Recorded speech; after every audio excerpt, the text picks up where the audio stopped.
நம்முடைய சற்று நேர தியானத்திற்காக 1 கொரிந்தியரின் புஸ்தகம் 15ஆம் அதிகாரம் 10ஆம் வசனத்தை வாசிக்க கேட்போம். ஆகிலும் நான் இருக்கிறது தேவ கிருபையினாலே இருக்கிறேன். அவர் எனக்கு அருளிய கிருபை விருதாவாய் இருக்கவில்லை. அவர்கள் எல்லாரிலும் நான் அதிகமாய் பிரயாசப்பட்டேன். ஆகிலும் நான் அல்ல, என்னுடனே இருக்கிற தேவ கிருபையே அப்படி செய்தது. ஜெபிப்போம். அன்பும் மகா கிருபையும் இரக்கமும் நிறைந்த நேசமுள்ள நல்ல தகப்பனே, உம்மை நன்றியுள்ள இருதயத்தோடு ஸ்தோத்தரிக்கிறேன். இந்த காலை வேளையிலே எங்களுக்கு தியானிக்கும்படியாக தேவரீர் கொடுத்த வசனத்திற்காக உமக்கு ஸ்தோத்திரம். உம்முடைய அடிச்சுவடுகளை பின்பற்றி மேன்மையான உன்னதமான ஜீவியம் செய்ய வேண்டும் என்கிற வாஞ்சையோடு, ஆசீர்வதிக்கப்பட வேண்டும் என்கிற விருப்பத்தோடு உம்மை பின்பற்றுகிற ஜனங்கள் கேட்கிற இந்த வசனங்கள் மூலமாக உன்னதமான தெய்வீக அனுபவங்களையும் பெற்றுக்கொண்டு மேன்மை அடைய தேவன்தாமி கிருபை நல்கிறளும். இயேசு கிறிஸ்துவின் இன்ப நாமத்தில் ஜெபிக்கிறேன் பிதாவே, ஆமென். ஆகிலும் நான் இருப்பது தேவ கிருபையினால் இருக்கிறேன். அவர் எனக்கு அருளின கிருபை விருதாவாய் இருக்கவில்லை. அவர்கள் எல்லாரிலும் நான் அதிகமாய் பிரயாசப்பட்டேன். ஆகிலும் நான் அல்ல, என்னோடு இருந்த கிருபையே அப்படி செய்தது. கர்த்தருடைய நாமத்திற்கு மகிமை உண்டாவதாக. இந்த வசனத்தின் மூலமாக இந்த காலை வேளையிலே உங்களுக்கு விளக்கும்படியாக பரிசுத்த ஆவியானவர் விரும்புகிற சத்தியம் என்னவென்றால், நம்முடைய வாழ்க்கையிலே அநேக திறமைகள் காணப்படலாம், அநேக தாளந்துகள் காணப்படலாம், அநேக தெய்வீக குணாதிசயங்கள் காணப்படலாம், தெய்வீக அபிஷேகம் காணப்படலாம், பூமிக்குரிய ஆசீர்வாதங்கள் காணப்படலாம். ஆனால் ஒன்று, பூமிக்குரிய ஆசீர்வாதங்களின் மத்தியிலேயும் ஆவிக்குரிய ஜீவியத்திலேயும் நாம் ஒரு காரியத்தை அறிந்திருக்க வேண்டும். இந்த எல்லா சூழ்நிலைகளிலேயும் நாம் இது என்னால் ஆனது, இது என்னுடைய திறமையினால் ஆனது, இது என்னுடைய தாளந்துகளினால் உண்டானது, இது என்னுடைய முயற்சியினால் உண்டானது, இது என்னுடைய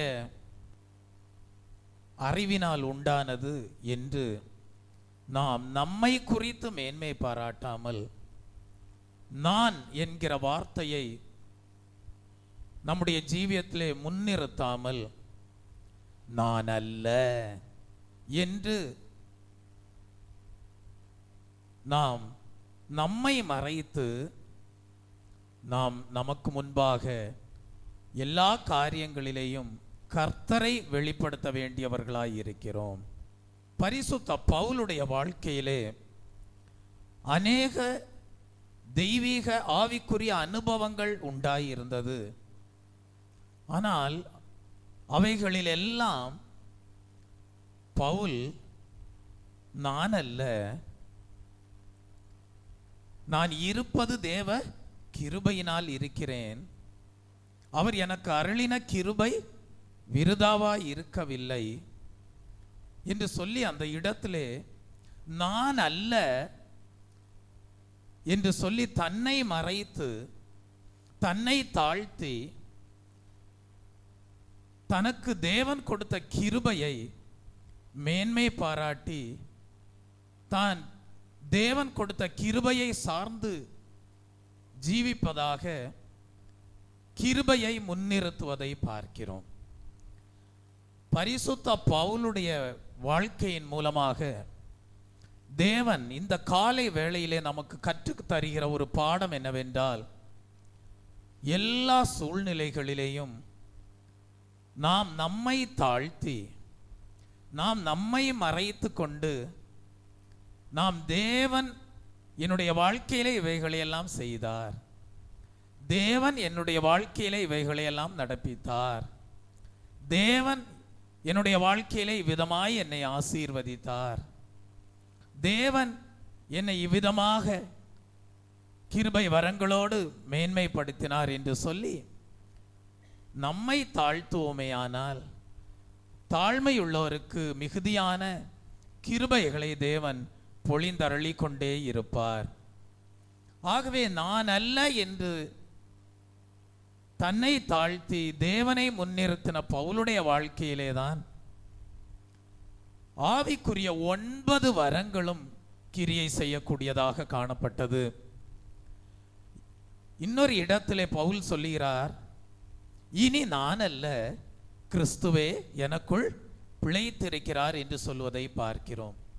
கலாத்தியருக்கு எழுதின புஸ்தகம் 2ஆம் அதிகாரம் 20ஆம் வசனத்தை வாசிக்கும் போது அங்கேயும் கூட பரிசுத்த பவுல் நான் அல்ல என்று தன்னை மறைத்து கொண்டு தன்னை தாழ்த்தி, ஆனால் யாரை உயர்வாக தன்னுடைய ஜீவியத்திலே வெளிப்படுத்தி காட்டுகிறார் என்று தியானிக்கும் போது கிறிஸ்துவே எனக்குள் பிழைத்திருக்கிறார் என்று சொல்வதை பார்க்கிறோம். தெய்வ பிள்ளையே, பவுலுடைய வாழ்க்கையிலே இந்த சூழ்நிலைகளை எல்லாம் நாம் தியானிக்கும் போது எவ்வளவு தூரம் தன்னை மறைத்து கொண்டார், எவ்வளவு தூரம் தன்னை தாழ்த்தி கொண்டார், எவ்வளவு தூரம் தன்னிலே தனக்கு வெளிப்படுத்தும்படியாக ஒரு பெருமைக்குரிய காரியங்களும் இல்லை என்பதை விளங்கச் செய்யக்கூடியவராய் இருந்தார். தன்னுடைய மேன்மை, தன்னுடைய புகழ், தன்னுடைய மகிமை, தனக்கு இருக்கக்கூடிய கிருபை வரங்கள் எல்லாம் கிறிஸ்து தன்னிலே பிழைத்திருப்பதனால் தான் என்பதை வெளிப்படுத்தும் விதமாக தான் ஒன்றுமே இல்லை, எல்லாம் கிறிஸ்து தான், கிறிஸ்து எனக்குள்ளே பிழைத்திருக்கிறார் என்று சொல்லி கிறிஸ்துவை மேன்மைப்படுத்தி வெளிப்படுத்தி காட்டுவதை பார்க்கிறோம். உங்கள் ஒவ்வொருடைய வாழ்க்கையிலையும் ஆவிக்குரிய ஜீவியத்திலே தேவன் உங்களை மேன்மைப்படுத்துவார். உங்கள் ஒவ்வொருவருக்கும் கிருபை வரங்களை கொடுப்பார். உங்கள் ஒவ்வொருவருக்கும் ஸ்தானங்களை கொடுப்பார். உங்களை மகிமைப்படுத்துவார். ஆனால் ஒன்றை அறிந்து கொள்ள வேண்டும், பூமிக்குரிய ஆசீர்வாதங்களையும் கூட உங்களுக்கு கொடுப்பார்.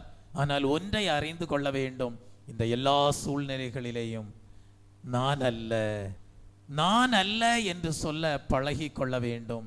நான் அல்ல, இவைகளெல்லாம் கிறிஸ்துவினால் உண்டானது. நான் அல்ல, இவைகளெல்லாம் தேவனுடைய கிருபையினால் உண்டானது. நான் அல்ல, கிறிஸ்துவே என்னில் பிழைத்திருக்கிறார் என்று சொல்லி எல்லாவற்றிலேயும் கிறிஸ்து இயேசுவை வெளிப்படுத்தக்கூடியவர்களாக காணப்பட வேண்டும். எல்லாவற்றிலேயும் தேவன் கொடுத்த கிருபையை முன்னிறுத்தி மேன்மைப்படுத்த வேண்டியவர்களாக காணப்படுகிறோம். ஆகவேதான் அப்படி நான் அல்ல தேவ கிருபை, நான் அல்ல கிறிஸ்துவே என்று தன்னிலே உண்டாயிருந்த தெய்வீகத்தை வெளிப்படுத்தி காட்டின பவுலுடைய வாழ்க்கை வெற்றியுள்ள வாழ்க்கையாக காணப்பட்டது. ஆகவேதான் அவன் சொல்லுகிறான், நல்ல போராட்டத்தை போராடினேன், விசுவாசத்தை காத்து கொண்டேன், ஓட்டத்தை முடித்தேன், எனக்கென்று நீதியின் கிரீடம் வைக்கப்பட்டிருக்கிறது என்று தன்னுடைய ஜீவியத்தை குறித்து ஒரு நல்ல சாட்சி கொடுக்கக்கூடியவராக காணப்பட்டார். எபேசியருக்கு எழுதின புஸ்தகம் 3ஆம் அதிகாரம் 7ம் 8ம் வசனங்களை வாசிக்கும் போது எதற்காக பரிசுத்த பவுலுக்கு கிருபை கொடுக்கப்பட்டிருந்தது என்பதை நம்மால் படித்து விளங்கிக் கொள்ள முடியும். ஸ்தோத்திரம். தேவனுடைய பலத்த சத்துவத்தால் எனக்கு அளிக்கப்பட்ட வரமாகிய அவருடைய கிருபையினாலே இந்த சுவிசேஷத்துக்கு ஊழியக்காரனானேன். அடுத்த வசனத்திலேயும் கூட பரிசுத்தவான்கள் எல்லாரிலும் சிறியவனாகிய நான் கிறிஸ்துவனுடைய அளவற்ற ஐஸ்வர்யத்தை புறஜாதிகளிடத்தில் சுவிசேஷமாய் அறிவிக்கிறதற்காக இந்த கிருபை எனக்கு அளிக்கப்பட்டிருக்கிறது என்று சொல்வதை பார்க்கிறோம். நான் அல்ல, ஆகிலும் நான் அல்ல, தேவ கிருபையினாலே இருக்கிறேன் என்று சொல்லுகிற பரிசுத்த பவுல் தனக்கு தேவன் கிருபையை எதற்காக கொடுத்தார்? புறஜாதிகளின் மத்தியிலே சுவிசேஷத்தை அறிவிக்கும்படியாக தனக்கு கிருபை கொடுக்கப்பட்டிருக்கிறது என்பதை வெளிப்படுத்தி காட்டுவதை பார்க்கிறோம். அப்படியானால் அடுத்தது சொல்லுகிறார், அவர்கள் எல்லாரிலும் நான் அதிகமாய் பிரயாசப்பட்டேன் என்று சொல்லுகிறார். ஒரு கேள்வி, பரிசுத்த பவுல் பரிசுத்தவான்களில் எல்லாரிலும் சிறியவராக காணப்பட்டாலும் எப்படி அவர்கள் எல்லாரிலும் அதிகமாக பிரயாசப்படக்கூடியவராய் இருந்தார் என்பதை தியானிக்கும் போது 2 கொரிந்தியரின் புஸ்தகம் 11ஆம் அதிகாரம் 23ஆம் வசனத்தை வாசிக்கும் போது, அவர்கள் கிறிஸ்துவின் ஊழியக்காரரா, நான் அதிகம் புத்தியீனமாய் பேசுகிறேன், நான் அதிகமாய் பிரயாசப்பட்டவன், அதிகமாய் அடிக்கப்பட்டவன், அதிகமாய் காவல்களில் வைக்கப்பட்டவன், அநேகந்தரம் மரண அவதியில் அகப்பட்டவன் என்று தான் கிறிஸ்துவின் நாமத்திற்காக தேவனுடைய ஊழியத்து நிமித்தமாக எவ்விதங்களிலெல்லாம் பாடுகளை ஏற்றுக்கொண்டார், எவ்விதங்களிலெல்லாம் அடிக்கப்பட்டார், எவ்விதங்களிலெல்லாம் மரண அவதிக்குள்ளாக அகப்பட்டவராக காணப்பட்டார். பரிசுத்தவான்களில் எல்லாரிலும் சிறியவனாக காணப்பட்டாலும் தான் எப்படி தனக்கு தேவன் கொடுத்த கிருபை நிமித்தமாக தேவனுடைய நாமத்துக்காக அதிகமாய் பிரயாசப்படும்படியாக ஏதுவாய் இருந்தது என்பதை நமக்கு விளங்கச் செய்யக்கூடியவராய் இருக்கிறார். தெய்வ பிள்ளையே, உங்களுடைய வாழ்க்கையிலே தேவன் கிருபையை கொடுக்கக்கூடியவராய் இருக்கிறார். ஆனால் அறிந்து கொள்ள வேண்டிய ஒரு சத்தியம் இருக்கிறது. அந்த கிருபை எதற்காக கொடுக்கப்படுகிறது என்றால், நீங்கள் உங்களை மேன்மை பாராட்டும்படியாக அல்ல, நீங்கள் உங்களை பெரியவர்களாக காட்டும்படியாக அல்ல. கிருபை எதற்காக கொடுக்கப்படுகிறது என்றால், ஒரு தெய்வீக நோக்கத்திற்காக கொடுக்கப்படுகிறது. பவுலுடைய வாழ்க்கையிலே புறஜாதிகளின் மத்தியிலே சுவிசேஷத்தை அறிவிக்கும்படியாக கிருபை கொடுக்கப்பட்டிருந்தது என்றால், உங்களுடைய வாழ்க்கையிலேயும் தேவன் கொடுக்கிற கிருபை ஒரு பெரிய திட்டத்தோடு கொடுக்கப்படுகிறது. அது மாத்திரமல்ல, தெய்வ பிள்ளையே, ஒரு தெய்வீக ஊழியத்தை உங்களுடைய ஜீவியத்திலே தேவனுடைய நாம மகிமைப்படும்படியாக நிறைவேற்றும்படியாகவே தான் கிருபை உங்களுக்கு கொடுக்கப்படுகிறது. சிலருக்கு நன்றாக பாடல் பாடக்கூடிய கிருபை கொடுக்கப்படுகிறது என்றால் அதிலே தேவனுக்கு ஒரு நோக்கம் உண்டு. அந்த திட்டம், அந்த நோக்கம் என்னவென்றால், நான் நன்றாக பாடுகிறேன் என்று சொல்லி உங்களை பெரியவர்களாக வெளிப்படுத்தி காட்டும்படியாக அல்ல. சிலருக்கு ஆராதனை செய்யும்படியான கிருபையை தேவன் கொடுத்திருப்பார். அந்த கிருபை எதற்காக கொடுக்கப்படுகிறது என்றால், நான் இவ்வளவு தாளந்துடையவனாய் இருக்கிறேன் என்று உங்களை பெரியவர்களாக காட்டும்படியாக அல்ல, தேவனுடைய சித்தத்தை உங்கள் ஜீவியத்திலே கர்த்தருடைய நாம மகிமைக்கென்று நிறைவேற்றும்படியாக அந்த கிருபை கொடுக்கப்பட்டிருக்கிறது. சிலர் நன்றாக பிரசங்கம் பண்ணுகிறவர்களாய் இருப்பார்கள். பிரசங்கம் பண்ணும்படியான கிருபை அவர்களுக்கு கொடுக்கப்பட்டிருக்கும்.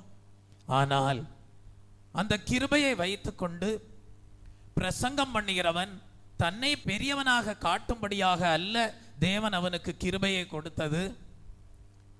தேவனுடைய சித்தத்தை, தேவனுடைய வெளிப்படுத்தல்களை தேவனிடத்திலிருந்து பெற்றுக்கொண்டு கிறிஸ்து இயேசுவின் வருகையின் நாளுக்காக ஜனங்களை பூர்ணப்படுத்தும்படியாக தான் அந்த கிருபை தேவனுடைய ஊழியக்காரனுக்கு கொடுக்கப்பட்டிருக்கிறது. ஆகவே நன்றாக பாடுகிறவர்களாய் இருக்கலாம், நன்றாக ஆராதனை செய்கிறவர்களாய் இருக்கலாம், நன்றாக பிரசங்கம் பண்ணுகிறவர்களாய் இருக்கலாம், பூமியிலே பூமிக்குரிய நல்ல ஆசீர்வாதங்களை பெற்றுக்கொண்டவர்களாய் இருக்கலாம், ஆஸ்தி ஐஸ்வர்யம் உடையவர்களாய் இருக்கலாம், கர்த்தருடைய ஆசீர்வாதத்தை பெற்றுக்கொண்டவர்களாய் இருக்கலாம். எல்லாரும் தங்களுடைய இருதயத்திலே நிர்ணயம் பண்ணி கொள்ள வேண்டிய ஒரு சத்தியம் என்னவென்றால், நான் அல்ல, தேவனுடைய கிருபையினால் இவைகளை எல்லாம் அதிகமாக தேவனுக்காக பிரயாசப்பட்டு செய்ய தேவன் அனுக்கிரகம் செய்கிறார் என்று சொல்லி தேவனுக்கு முன்பாக நம்மை அல்ல தேவனை முன்னிறுத்த வேண்டியவர்களாய் இருக்கிறோம். நம்மை அல்ல தேவனுடைய கிருபையை மேன்மைப்படுத்தி வெளிப்படுத்த வேண்டியவர்களாய் இருக்கிறோம். Praise the Lord. கட்டுகள் உண்டாகலாம், அடிகள் உண்டாயிருக்கலாம், மரண உபாதைகள் உண்டாயிருக்கலாம். ஆனாலும் அறிக்கை என்னவாயிருக்க வேண்டும் என்றால், இவைகளின் மத்தியிலெல்லாம் நான் பரிசுத்தவான்களில் எல்லாரிலும் சிறியவனாக நான் காணப்பட்டாலும் இவைகளை எல்லாம் ஏற்றுக்கொள்ள கூடியதாய் இருக்கிறது என்றால், அதிகமாக நான் கர்த்தருக்காக பிரயாசப்படுகிறேன் என்றால் அது நான் அல்ல, அது தேவனுடைய கிருபையினால். Praise the Lord. தெய்வ பிள்ளையே, பரிசுத்த பவுலுடைய அனுபவங்களை படிக்கும்போது 2 கொரிந்தியரின் புஸ்தகம் 12ஆம் அதிகாரம் 11ஆம் வசனத்தை படிக்கும்போது, மேன்மை பாராட்டி புத்தியீனனாயினேன், நீங்களே இதற்கு என்னை பலவந்தப்படுத்தினீர்கள், நான் ஒன்றும் இல்லை என்றாலும் மகா பிரதான அப்போஸ்தலருக்கும் நான் எவ்வளவும் குறைந்தவனாயிராதபடியால் உங்களாலே மெச்சிக்கொள்ளப்பட வேண்டியதாய் இருந்ததே என்று சொல்லுகிறார். தெய்வ பிள்ளையே, பவுலுடைய வாழ்க்கையிலே நிறைய மேன்மைப்படுத்தக்கூடிய ஆவிக்குரிய அனுபவங்கள் இருந்தது. அதை கண்ட ஜனங்கள் அவருக்குள்ளே பெருமை உண்டாகும்படியாக அவர் என்ன செய்து கொண்டார்கள்? மெச்சிக்கொண்டார்கள்.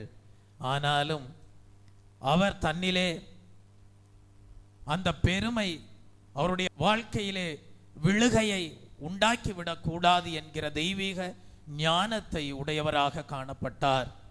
ஆகவேதான் நான் அல்ல, தேவ கிருபையினால் இருக்கிறேன், அவர் எனக்கு அருளின கிருபை விருதாவாய் இருக்கவில்லை என்று கிருபையை மேன்மை பாராட்டி வெளிப்படுத்துவதை பார்க்கிறோம்.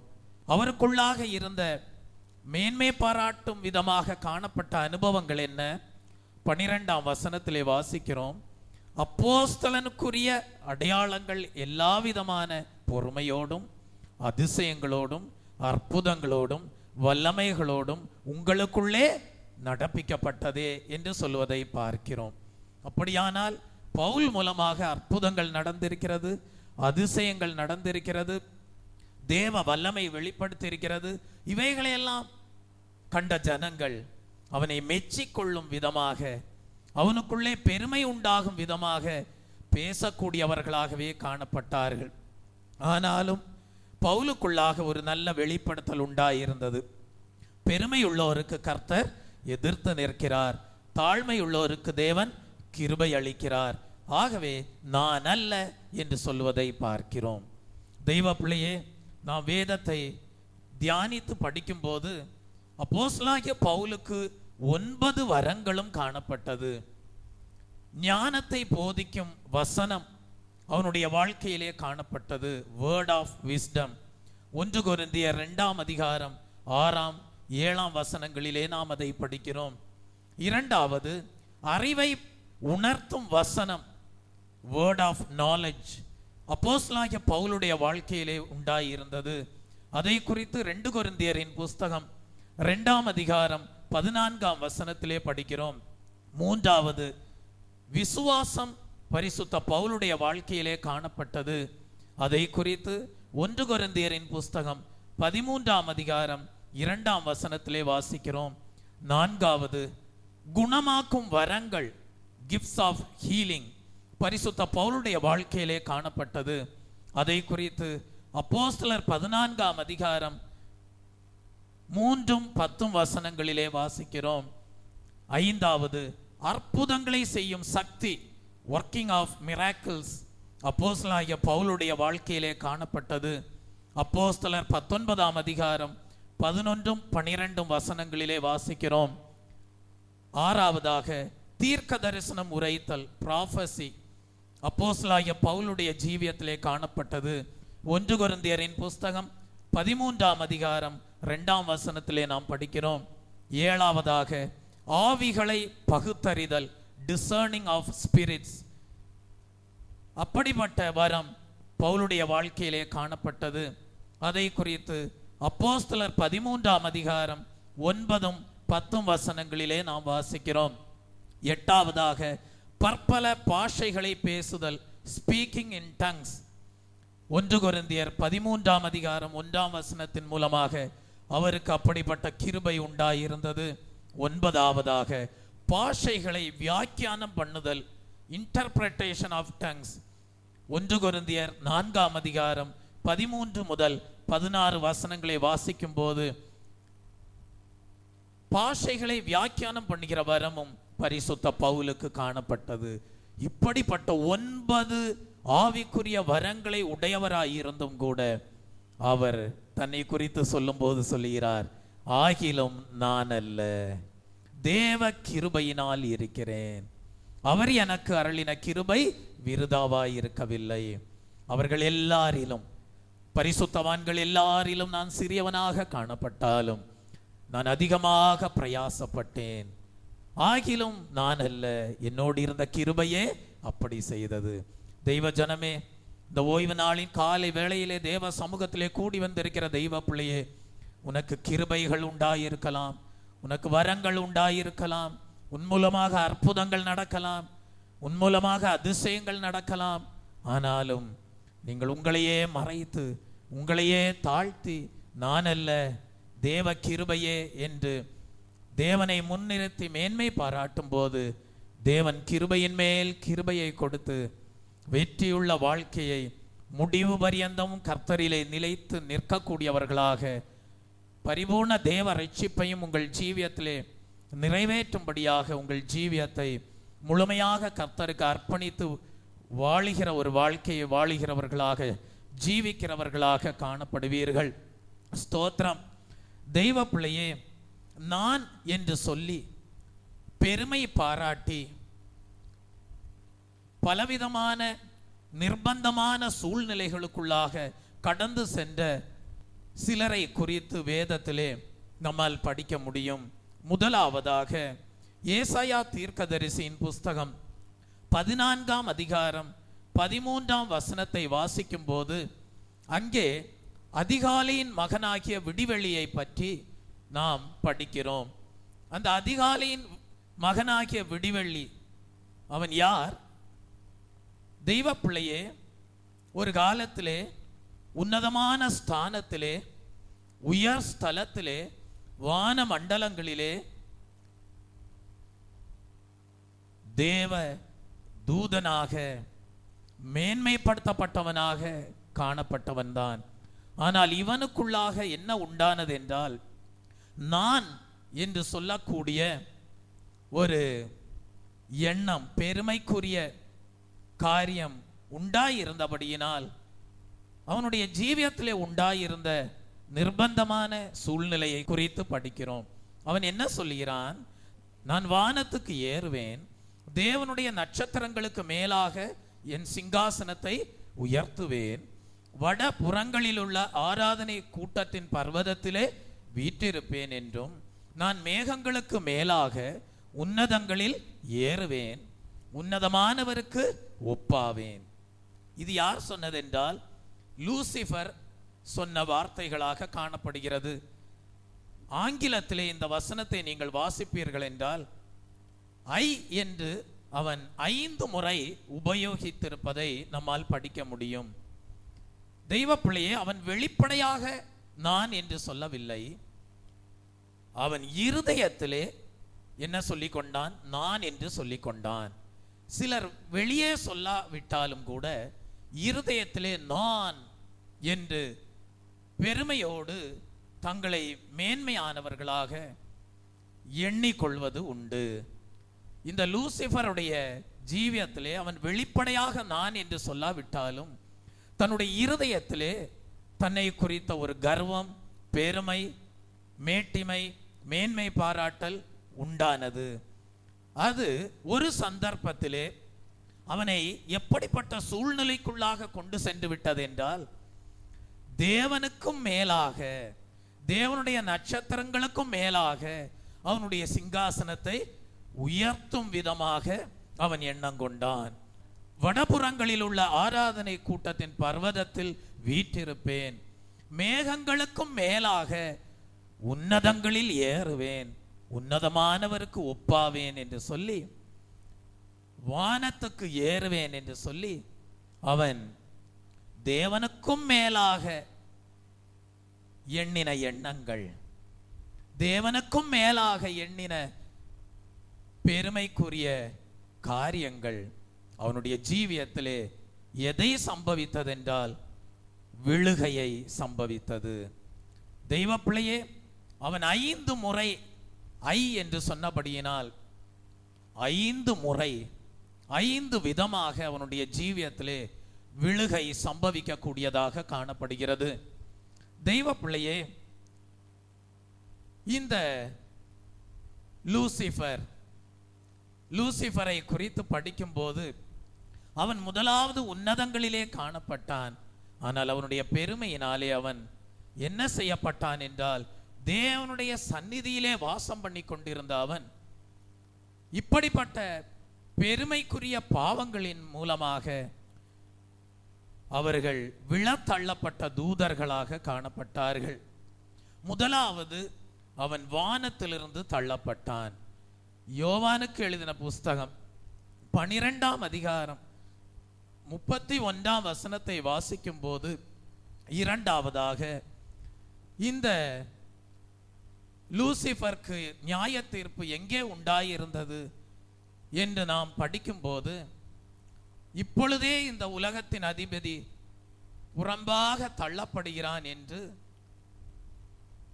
கர்த்தராகிய இயேசு சிலுவையில் அறையப்பட்ட சந்தர்ப்பத்திலே சொல்லுவதை பார்க்கிறோம். வானத்திலிருந்து தள்ளப்பட்டவன் பூமியின் மனுக்குலத்தின் மத்தியிலே பலவிதமான கஷ்டங்களையும் துன்பங்களையும் கொடுக்கக்கூடிய ஆவிகளாக காணப்பட்ட அந்த சாத்தானுடைய லூசிஃபருடைய வல்லமைக்கு ஒரு நியாய தீர்ப்பை தேவன் கல்வாரி சிலுவையிலேயும் கொடுப்பதை பார்க்கிறோம். கல்வாரி சிலுவையிலே ஆண்டவராகிய இயேசு கிறிஸ்து சாத்தானின் தலையை நசுக்கினார். தெய்வ பிள்ளை, இது கல்வாரியிலே அவனுக்கு கிடைத்த நியாய தீர்ப்பாக காணப்படுகிறது. மூன்றாவதாக தெய்வ பிள்ளையே, இந்த லூசிஃபருக்கு அல்லது விழுந்து போன ஆவிகளுக்கு, விழுந்து போன தூதர்களுக்கு கொடுக்கப்படுகிற நியாய தீர்ப்பை குறித்து படிக்கும்போது, வெளிப்படுத்தல் எழுதின புஸ்தகம் 12ஆம் அதிகாரம் 7ஆம் வசனத்தை வாசிக்கும் போது, ஆண் பிள்ளை சிங்காசனத்திற்கு எடுத்துக்கொள்ளப்படுகிற சந்தர்ப்பத்தை குறித்து படிக்கும்போது, வானத்திலே யுத்தம் உண்டாயிற்று, மிகாவேலும் அவனை சேர்ந்த தூதர்களும் வலுசர்ப்பத்தோடே யுத்தம் பண்ணினார்கள் என்று படிக்கிறோம்.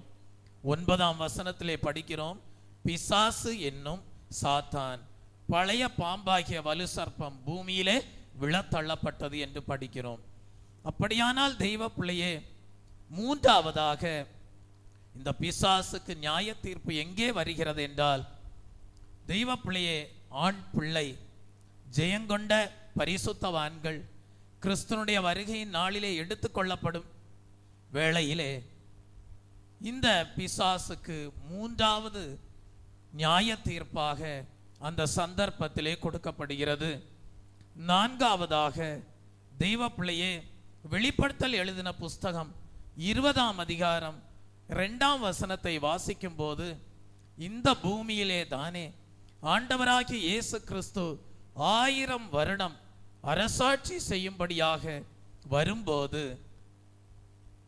பிசாசை என்ன செய்கிறார் என்றால், பாதாளத்தில் தள்ளி அடைத்து அதன் மேல் முத்திரை போடுகிறார் என்பதை நாம் அறிந்து கொள்கிறோம்.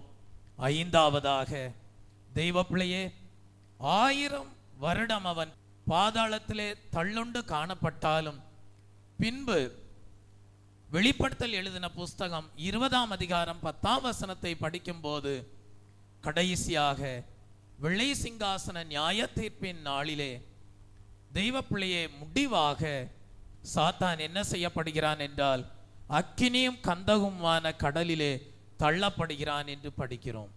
பாருங்கள், 5 முறை நான் என்று சொன்னவன் 5 முறை ஐ என்று உபயோகித்தவனுக்கு தன்னுடைய வாயினாலே அல்ல, இருதயத்திலே அவன் சொல்லிக் கொண்டபடியினால் அவனுக்கு கிடைத்த தண்டனையை பாருங்கள். படிப்படியாக அவன் என்ன செய்து கொண்டே வருகிறான் என்றால், விழுந்து கொண்டே வருகிறான். ஆகவேதான் பரிசுத்த பவுல் மூலமாக தேவன் நமக்கு வெளிப்படுத்துகிறார், நான் அல்ல, ஆகிலும் நான் அல்ல, நான் இருப்பது தேவனுடைய கிருபையினால் இருக்கிறேன் என்று சொல்லுகிறார். அவர் எனக்கு அருளின கிருபை விருதாவாய் இருக்கவில்லை, அவர்கள் எல்லாரிலும் நான் அதிகமாக பிரயாசப்பட்டேன் என்று சொல்லுகிறார். ஆகவேதான் மேன்மை பாராட்டுகிறவன் கர்த்தரை குறித்தே மேன்மை பாராட்ட கடவன் என்று வேதத்திலே படிக்கிறோம். பவுல் சொல்லுகிறார், நான் கிறிஸ்துவின் சிலுவையை குறித்தே அல்லாமல் வேறு ஒன்றை குறித்தும் மேன்மை பாராட்டாதிருக்க நிச்சயிக்கிறேன் என்று சொல்லுகிறார். இந்த காலை வேளையிலே தேவ சமூகத்திலே கடந்து வந்திருக்கிற தெய்வ ஜனமே, உங்களுடைய இருதயத்திலே நீங்கள் பெருமை கொண்டிருக்கிறீர்களா? உங்களுடைய இருதயத்திலே மனமேட்டிமை உடையவர்களாய் இருக்கிறீர்களா? உங்களுடைய இருதயத்திலே உங்களை குறித்தே நீங்கள் மேன்மையாக எண்ணிக்கொண்டிருக்கிறீர்களா? அவைகளை எல்லாம் அகற்றி விடுங்கள். இன்றைக்கு நான் இருப்பது தேவனுடைய கிருபையினால் என்று சொல்லுங்கள். அவருடைய கிருபை இல்லை என்றால் அங்கே விழுகைதான். அவருடைய கிருபை இல்லை என்றால் உங்கள் ஊழியத்தை நிறைவேற்ற முடியாது. அவருடைய கிருபை இல்லை என்றால் நீங்கள் வெற்றியுள்ள வாழ்க்கை வாழ முடியாது. அவருடைய கிருபை இல்லை என்றால் நீங்கள் நல்ல போராட்டம் போராட முடியாது. அவருடைய கிருபை இல்லை என்றால் நீங்கள் விசுவாசத்தை காத்துக்கொள்ள முடியாது. அவருடைய கிருபை இல்லை என்றால் நீதியின் கிரீடத்தை பெற்றுக்கொள்ள முடியாது. Praise the Lord. தெய்வ பிள்ளையே, மனுஷனை சம்பந்தப்பட்ட காரியத்திலேயும் கூட தெய்வ பிள்ளையே, நான் என்று சொல்லி பலவிதமான கஷ்டங்களை ஜீவியத்திலே அனுபவித்த சில மனிதர்களை குறித்து நம்மால் வேதத்திலே படிக்க முடியும். யாக்கோபை குறித்து நாம் படிக்கும்போது, யாக்கோபினுடைய குடும்பத்திலே 12 ஆண் பிள்ளைகள் காணப்பட்டார்கள். அவன் மிகவும் அதிகமாக அன்பு கூர்ந்த மகனுடைய பெயர்தான் யோசேப்பு. யோசேப்பை குறித்து நாம் வாசிக்கும் போது ஆதியாகமம் எழுதின புஸ்தகம் 41 அதிகாரம் 16 வசனத்தை படிக்கும் போது நாம் அங்கே வாசிக்கிறோம், அப்பொழுது யோசேப்பு பார்வோனுக்கு பிரதியுத்தரமாக, நான் அல்ல, தேவனே பார்வோனுக்கு மங்களமான உத்தரவு அருளி செய்வார் என்று சொல்வதை பார்க்கிறோம். பாருங்கள் தெய்வ பிள்ளையே, இங்கே யோசேப்பு என்கிற தேவ மனிதனுடைய ஜீவியத்தை குறித்து படிக்கிறோம். யோசேப்பு ஒரு குறிப்பிட்ட சந்தர்ப்பத்திலே நான் அல்ல என்று சொல்லி தன்னை மறைத்து தன்னை தாழ்த்தி தேவனை மேன்மைப்படுத்தும் விதமாக தேவனை தன்னுடைய ஜீவியத்திலே முன்னிறுத்துவதை பார்க்கிறோம்.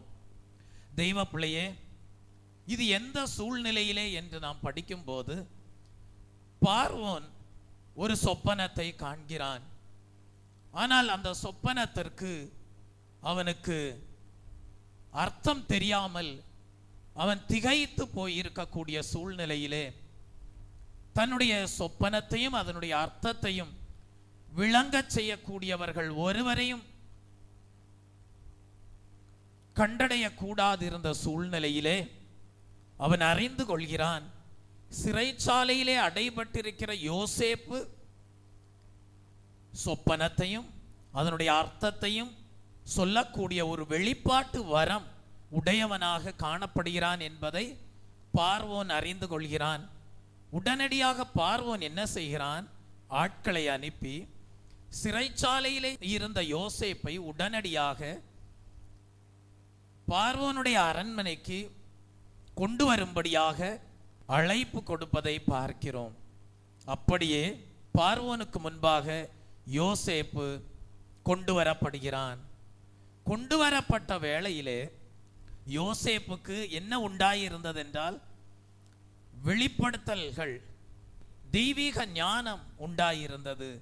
யோசேப்புக்கு சொப்பனத்திற்கு அர்த்தம் சொல்லக்கூடிய வரம், கிருபை, ஞானம், அறிவு, இவைகளெல்லாம் யாருக்கு உண்டாயிருந்தது? யோசேப்புக்கு உண்டாயிருந்தது.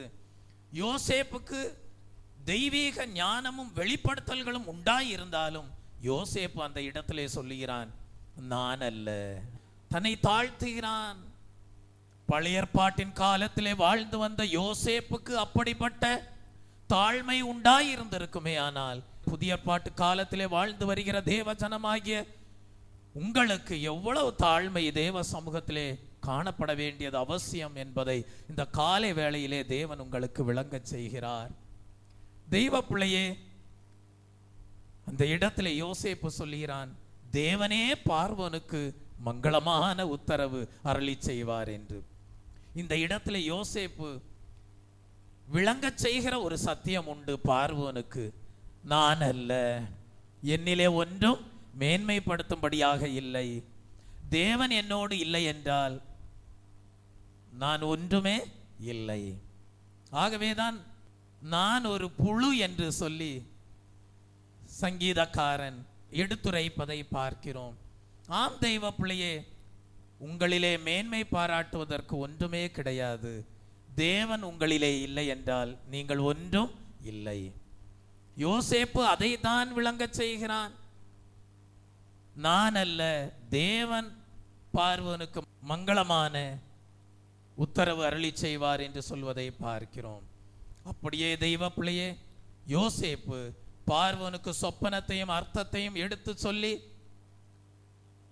பார்வோனால் அவனுடைய ராஜ்யத்திலே உயர்த்தப்பட்டான் என்பதையும் நாம் அறிந்திருக்கிறோம். ஆனால் ஒன்றை சுட்டிக்காட்ட விரும்புகிறேன். தெய்வ பிள்ளையே, யோசேப்பினுடைய ஆரம்ப நாட்களை குறித்து நீங்கள் படிப்பீர்கள் என்றால், யோசேப்பினுடைய ஆரம்ப நாட்கள் எப்படி இருந்தது? வாசியுங்கள். ஆதியாகமம் 37ஆம் அதிகாரம் 6ஆம் வசனத்தை வாசிக்கும் போது, அவன் அவர்களை நோக்கி, நான் கண்ட சொப்பனத்தை கேளுங்கள். பாருங்கள், இந்த இடத்திலே அவன் சகோதரர்கள் மத்தியிலே பேசுகிறான், நான் கண்ட சொப்பனத்தை கேளுங்கள். இந்த இடத்திலே தேவன் கொடுத்த சொப்பனத்தை கேளுங்கள் என்று சொல்லவில்லை. என்னவென்று சொல்லுகிறான்? நான் கண்ட சொப்பனத்தை கேளுங்கள் என்று சொல்லுகிறான். தெய்வ பிள்ளையே, இந்த நான் என்கிற வார்த்தை தான் அவன் எப்பொழுது சொன்னான்? தன்னுடைய 17வது வயதிலே சொன்னான். தன்னுடைய 17வது வயதிலே தன்னுடைய சகோதரர்கள் மத்தியிலே தன்னை பெரியவனாக காட்டும் விதத்திலே தான் அவன் சொல்லிய இந்த வார்த்தைகள் வெளிப்படுவதாக நம்மால் அறிந்து கொள்ள இயலுகிறது. நான் கண்ட சொப்பனத்தை கேளுங்கள் என்று சொல்கிறான். இதனால் அவனுடைய வாழ்க்கையிலே என்ன உண்டானது? 13 ஆண்டுகள் அவன் சிட்சைக்குள்ளாக காணப்பட்டான். 13 ஆண்டுகள் அவன் பலவிதமான நிர்பந்தமான சூழ்நிலைகளிலே காணப்பட்டான். தண்ணீர் இல்லாத குழியிலே போடப்பட்டான். ஆனாலும் அவன் உணரவில்லை. மீதியானியர்களுடைய கரத்திலே அவன் ஒப்பு கொடுக்கப்பட்டான். ஆனாலும் ஏன் இப்படி நடந்தது என்று உணரவில்லை. போத்திபாரின் வீட்டிலே சோதிக்கப்பட்டான். சிறைச்சாலையிலே அடைக்கப்பட்டான். ஆனாலும் உணரவில்லை. தெய்வ பிள்ளையே, ஆனால் 13 வருடங்களுக்கு பிறகு இவனுடைய ஆவிக்குரிய ஜீவியத்திலே உண்டாயிருந்த அனுபவங்களிலே உண்டாயிருந்த வளர்ச்சியை நாம் படிக்கும் போது இப்பொழுது சொல்லுகிறான், நான் அல்ல. 13 வருடங்கள் சிச்சை பெற்ற பிறகுதான் அவன் தன்னை மறைத்து கொண்டு சொல்லுகிறான், நான் அல்ல, பார்வோனுக்கு தேவன்தாமே மங்களமான உத்தரவை அருளி செய்வாராக என்று சொல்கிறான். உங்களுடைய வாழ்க்கையிலே உங்களுக்கு அநேக கிருபைகள், தாளந்துகள், வரங்கள், மேன்மை பாராட்டும் விதமாக பூமிக்குரிய ஆசீர்வாதங்கள், பூமிக்குரிய நன்மைகள் உண்டாயிருக்கலாம். ஆனால் நீங்கள் உங்களை மேன்மைப்படுத்துவீர்களானால் சிச்சை உண்டாயிருக்கும். தன்னை மேன்மை பாராட்டின, தேவனுக்கு மேலாக உயர்த்தும்படியாக எண்ணின தூதர்கள் கீழே விழத்தள்ளப்பட்டார்கள். இன்றைக்கு அவர்கள் விழத்தள்ளப்பட்ட தூதர்களாய் இருக்கிறபடியினால்தான் அவர்களுக்குள்ளே உண்டாயிருக்கக்கூடிய பெருமைக்குரிய அனுபவங்களை ஜனங்களுக்குள்ளே கொடுத்து தாங்கள் எப்படி விழுந்தார்களோ அப்படியே ஜனங்கள் விழ வேண்டும் என்று சொல்லி விழுந்து போன ஆவிகள் இந்நாட்களிலே கிரியை செய்து கொண்டிருக்கிறது. நீயோ தேவ பிள்ளையே, விழுந்து போன பெருமைக்குரிய ஆவிகளுக்கு உன் ஜீவியத்திலே இடம் கொடுக்கிறாயா? அல்லது கிறிஸ்துவின் குணாதிசயமாகிய தாழ்மைக்கு உன் வாழ்க்கையிலே இடம் கொடுக்கிறாயா? பரிசுத்த பவுலை பாருங்கள். ஆகிலும் நான் இருப்பது தேவனுடைய கிருபையினால் என்று சொல்கிறான். 13 வருடங்களுக்கு முன்பாக நான் என்று சொன்னவன் சிச்சையை பெற்றுக்கொண்டு நமக்கு ஒரு நல்ல வழிகாட்டியாக காணப்படுகிறான். யோசேப்பு அவன் சொல்லுகிறான், நான் அல்ல என்று சொல்லுகிறான். நீங்கள் உங்கள் வாழ்க்கையிலே தேவனால் சிட்சிக்கப்படாதபடிக்கு இன்றைக்கு தேவாவியானவர் உங்களோடு இடைப்பட்டு கொண்டிருக்கிறார். எல்லா சூழ்நிலைகளிலேயும் உங்களை தாழ்த்தி தேவனை முன்னிறுத்தும் விதமாக சொல்லுங்கள், நான் அல்ல தேவ கிருபையே என்று. நான் அல்ல, எனக்குள்ளே கிறிஸ்து வாழுகிறவராயிருக்கிறார் என்று சொல்லுங்கள். இனி நான் அல்ல, கிறிஸ்துவே என்னில் ஜீவிக்கிறார் என்று சொல்லுங்கள். இனி ஜீவிப்பது நான் அல்ல, கிறிஸ்துவே என்னில் ஜீவிக்கிறார். இனி ஜீவிப்பது நான் அல்ல, கிறிஸ்துவே என்னில் ஜீவிக்கிறார். அவரே அவரே இயேசு என்னில் ஜீவிக்கிறார். இனி ஜீவிப்பது நான் அல்ல, கிறிஸ்துவே என்னில் ஜீவிக்கிறார். இனி ஜீவிப்பது நான் அல்ல, கிறிஸ்துவே என்னில் ஜீவிக்கிறார்.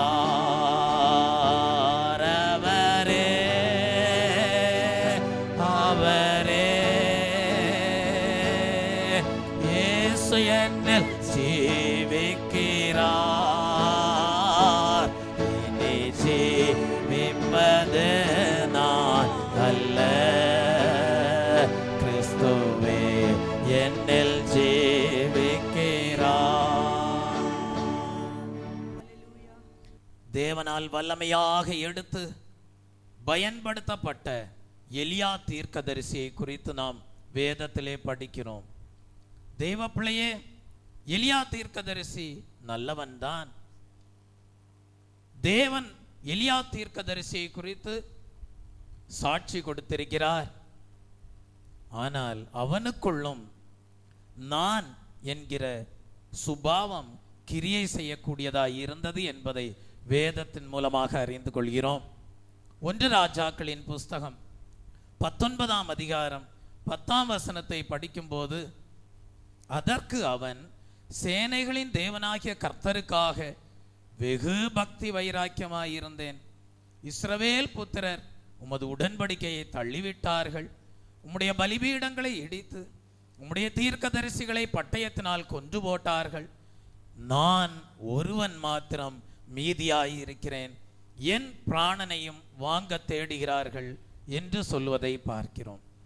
பக்தி வைராக்கியம் நல்லதுதான் தெய்வ பிள்ளையே. எலியா தேவனுடைய உடன்படிக்கையை தள்ளிவிடவில்லை. எலியா தேவனுடைய பலிபீடங்களை இடிக்கவில்லை. எலியா தேவனுடைய தீர்க்கதரிசிகளை பட்டயத்தினால் கொன்று போட்டதிலே உடன்படவில்லை. அவனுக்கு அதிலே உடன்பாடும் இல்லை. தெய்வ பிள்ளையே, இவைகளெல்லாம் நல்லதுதான். ஆனால் ஒரு இடத்திலே அவன் தன்னை வெளிப்படுத்தும் விதமாக, தன்னை ஒரு தனித்துவம் நிறைந்த ஒரு மனிதனாக, தன்னை சற்று மேன்மையானவனாக வெளிப்படுத்துவதை நாம் இந்த இடத்திலே படிக்கிறோம். அவன் என்ன சொல்கிறான்?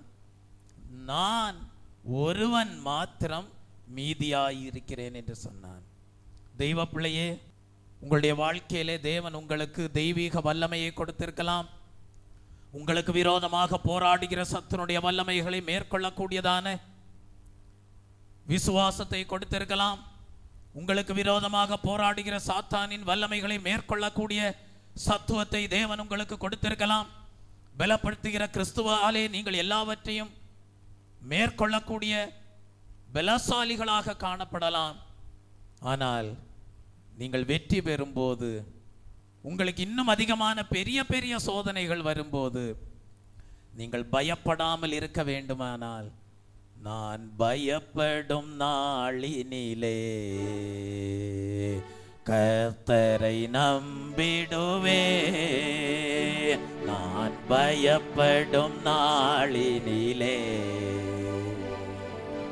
கர்த்தரை நம்பிடுவே எந்தன் கோட்டையும் பலனுமாயிருக்க நான் அடைக்கலம் புகுந்திடுவே.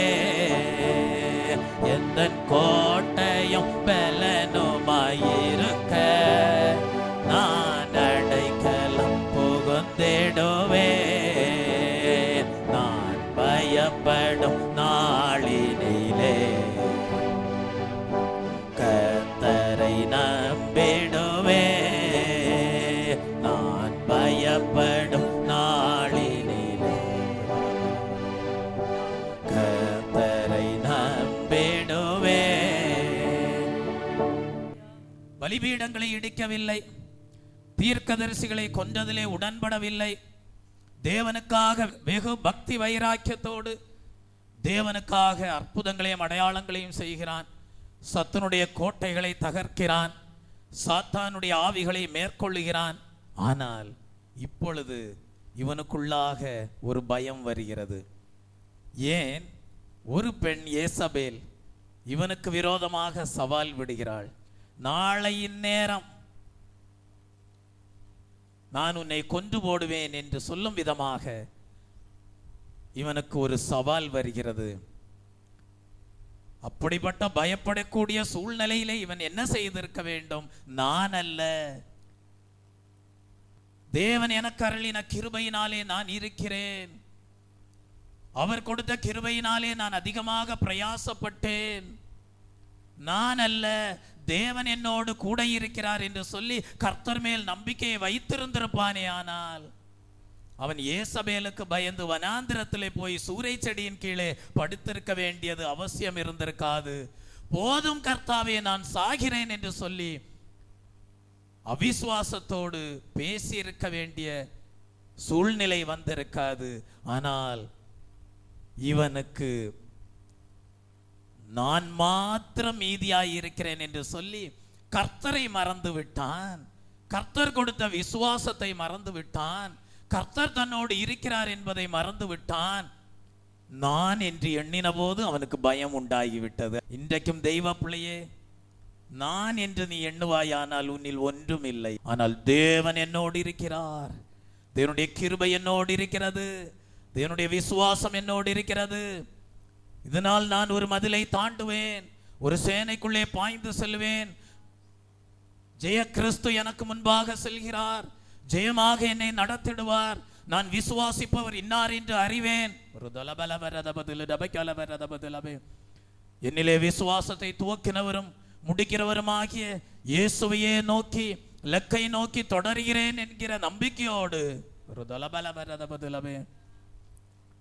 அவன் நான் அல்ல, கர்த்தரை மேன்மை பாராட்டி இருந்திருப்பானே. ஆனால் கர்த்தரை தன்னுடைய வாழ்க்கையிலே முன்னிறுத்தி இருந்திருப்பானே. ஆனால் அவனுடைய வாழ்க்கையிலே பயம் வந்த வேளையிலே கர்த்தரிலே நம்பிக்கை வைத்திருந்திருப்பானே. ஆனால் அவன் வனாந்திரத்திற்கு ஓடி இருந்திருக்க மாட்டான். தெய்வ பிள்ளையே, இந்நாட்களிலே தேவாவியானவர் உன்னோடு இடைப்பட்டு கொண்டிருக்கிறார். பக்தி வைராக்கியம் நல்லது, ஆனால் நான் அல்ல என்று சொல்லுங்கள். நான் அல்ல, என்னோடு இருக்கிற தேவ கிருபையினால் நான் இருக்கிறேன் என்று சொல்லுங்கள். அப்பொழுது அந்த கிருபை உங்களிலே இருந்து எல்லா சூழ்நிலைகளிலேயும் உங்களுக்கு வெற்றியை கொடுக்கும். Praise the Lord. 16ஆம் வசனத்தை வாசியுங்கள். அவன் நான் என்று சொன்னபடியினால் அவனுக்கு தேவன் கொடுத்த சிட்சை என்ன? எலியாவுக்கு கடைசி பகுதியிலே வாசிக்கிறோம், எலிசாவை உன் ஸ்தானத்திலே தீர்க்கதரிசியாக அபிஷேகம் பண்ணு என்று ஒரு கட்டளை கொடுப்பதை பார்க்கிறோம். பாருங்கள், நான் அல்ல என்று சொல்லி இருந்திருப்பானே. ஆனால் அந்த சூழ்நிலையிலேயும் அவன் தேவ சமூகத்தை விட்டு விலகாமல் தேவ சமூகத்தை பாதுகாத்து கொண்டு எல்லாவற்றிலையும் தேவன் எனக்கு வெற்றி கொடுக்க வல்லவராய் இருக்கிறார் என்கிற விசுவாசத்தோடு ஜெயம் பெறுகிறவனாக வெற்றி சிறக்கக்கூடியவனாக காணப்பட்டிருந்திருப்பான். ஆனால் இந்த இடத்திலே அவன் நான் மாத்திரம் மீதியாய் இருக்கிறேன் என்று சொல்லி தன்னை வெளிப்படுத்தும் விதமாக அவன் எடுத்துரைத்த வார்த்தைகள் தேவனிடத்திலிருந்து பதிலாக வருகிறது. அந்த பதில் என்ன? உன் ஸ்தானத்திலே எலிசாவை தீர்க்கதரிசியாக அபிஷேகம் பண்ணு. ஸ்தானம் மாற்றப்பட்டது. எலியாவின் ஸ்தானம் இப்பொழுது யாருக்கு கொடுக்கப்படுகிறது? எலிசாவுக்கு கொடுக்கப்படுகிறது. எல்லா சூழ்நிலைகளிலேயும் நீங்கள் கர்த்தரை முன்னிறுத்துவீர்களானால் உங்கள் ஸ்தானம் பாதுகாக்கப்படும். ஆனால் பின் நாட்களிலே எலியா கர்த்தருக்கு கீழ்ப்படியக்கூடியவனாக, கர்த்தர் உரைத்த வார்த்தைகளுக்கு அவன் கீழ்ப்படிந்து கர்த்தரை கனம் பண்ணுகிறவனாக காணப்பட்டபடியினால்தான் அவன் தன்னுடைய ஆவிக்குரிய அனுபவமாகிய இஸ்ரவேலுக்கு தகப்பனாகவும் குதிரை வீரராகவும் இருந்தவரே என்று அழைக்கப்படுகிற அனுபவத்தை பாதுகாத்து கொண்டு அதே ஆவிக்குரிய அனுபவத்திலே அவன் சுழற்காற்றிலே தேவ பிரசன்னத்திலே தேவனுடைய உன்னதமான ஸ்தானங்களிலே எடுத்துக்கொள்ளப்பட்டான். ஸ்தோத்திரம். ஆம் தெய்வ பிள்ளையே, உங்களுடைய வாழ்க்கையிலே சில சந்தர்ப்பங்களிலே தேவனை முழுமையாக சார்ந்திராமல் உங்களுடைய வாழ்க்கையிலே நான் என்று சிந்திக்கக்கூடிய சிந்தனையினாலே பயம் உங்கள் வாழ்க்கையிலே வந்திருக்கிறதா? தேவனுக்கு முன்பாக நான் ஒரு தனித்துவம் நிறைந்த ஆள் என்பதை வெளிப்படுத்தும் விதமாக மேன்மை பாராட்டி இருக்கிறீர்களா? மிகவும் ஜாக்கிரதை. ஸ்தானங்கள் மாற்றப்பட்டுவிடும், கிருபை எடுக்கப்பட்டுவிடும். நான் அல்ல என்று சொல்வீர்களானால், கர்த்தருடைய வார்த்தைகளுக்கு கீழ்ப்படிந்து கர்த்தரோடு இசைந்து நடப்பீர்களானால், உன்னை வாலாக்காமல் இயேசு தலையாக்குவார், உன்னை கீழாக்காமல் இயேசு மேலாக்குவார். ஜெயம் ஜெயம் அல்லேலூயா, ஜெயம் ஜெயம் அல்லேலூயா. நான் நினைக்கிறேன் எலியா உணர்ந்திருப்பான். நான் மாத்திரம் மீதியாயிருக்கிறேன், இவர்கள் எல்லாரையும் பார்க்கிலும் நான் உமக்கு பிரியமானவன் என்பதை, தான் ஒரு தனித்துவம் நிறைந்த ஆள் என்பதை வெளிப்படுத்தும் விதமாக அவன் காணப்பட்டபடியால் தேவன் தன்னுடைய ஸ்தானத்தை எடுத்து போட்டார் என்பதை எலியா உணர்ந்திருக்க கூடும்.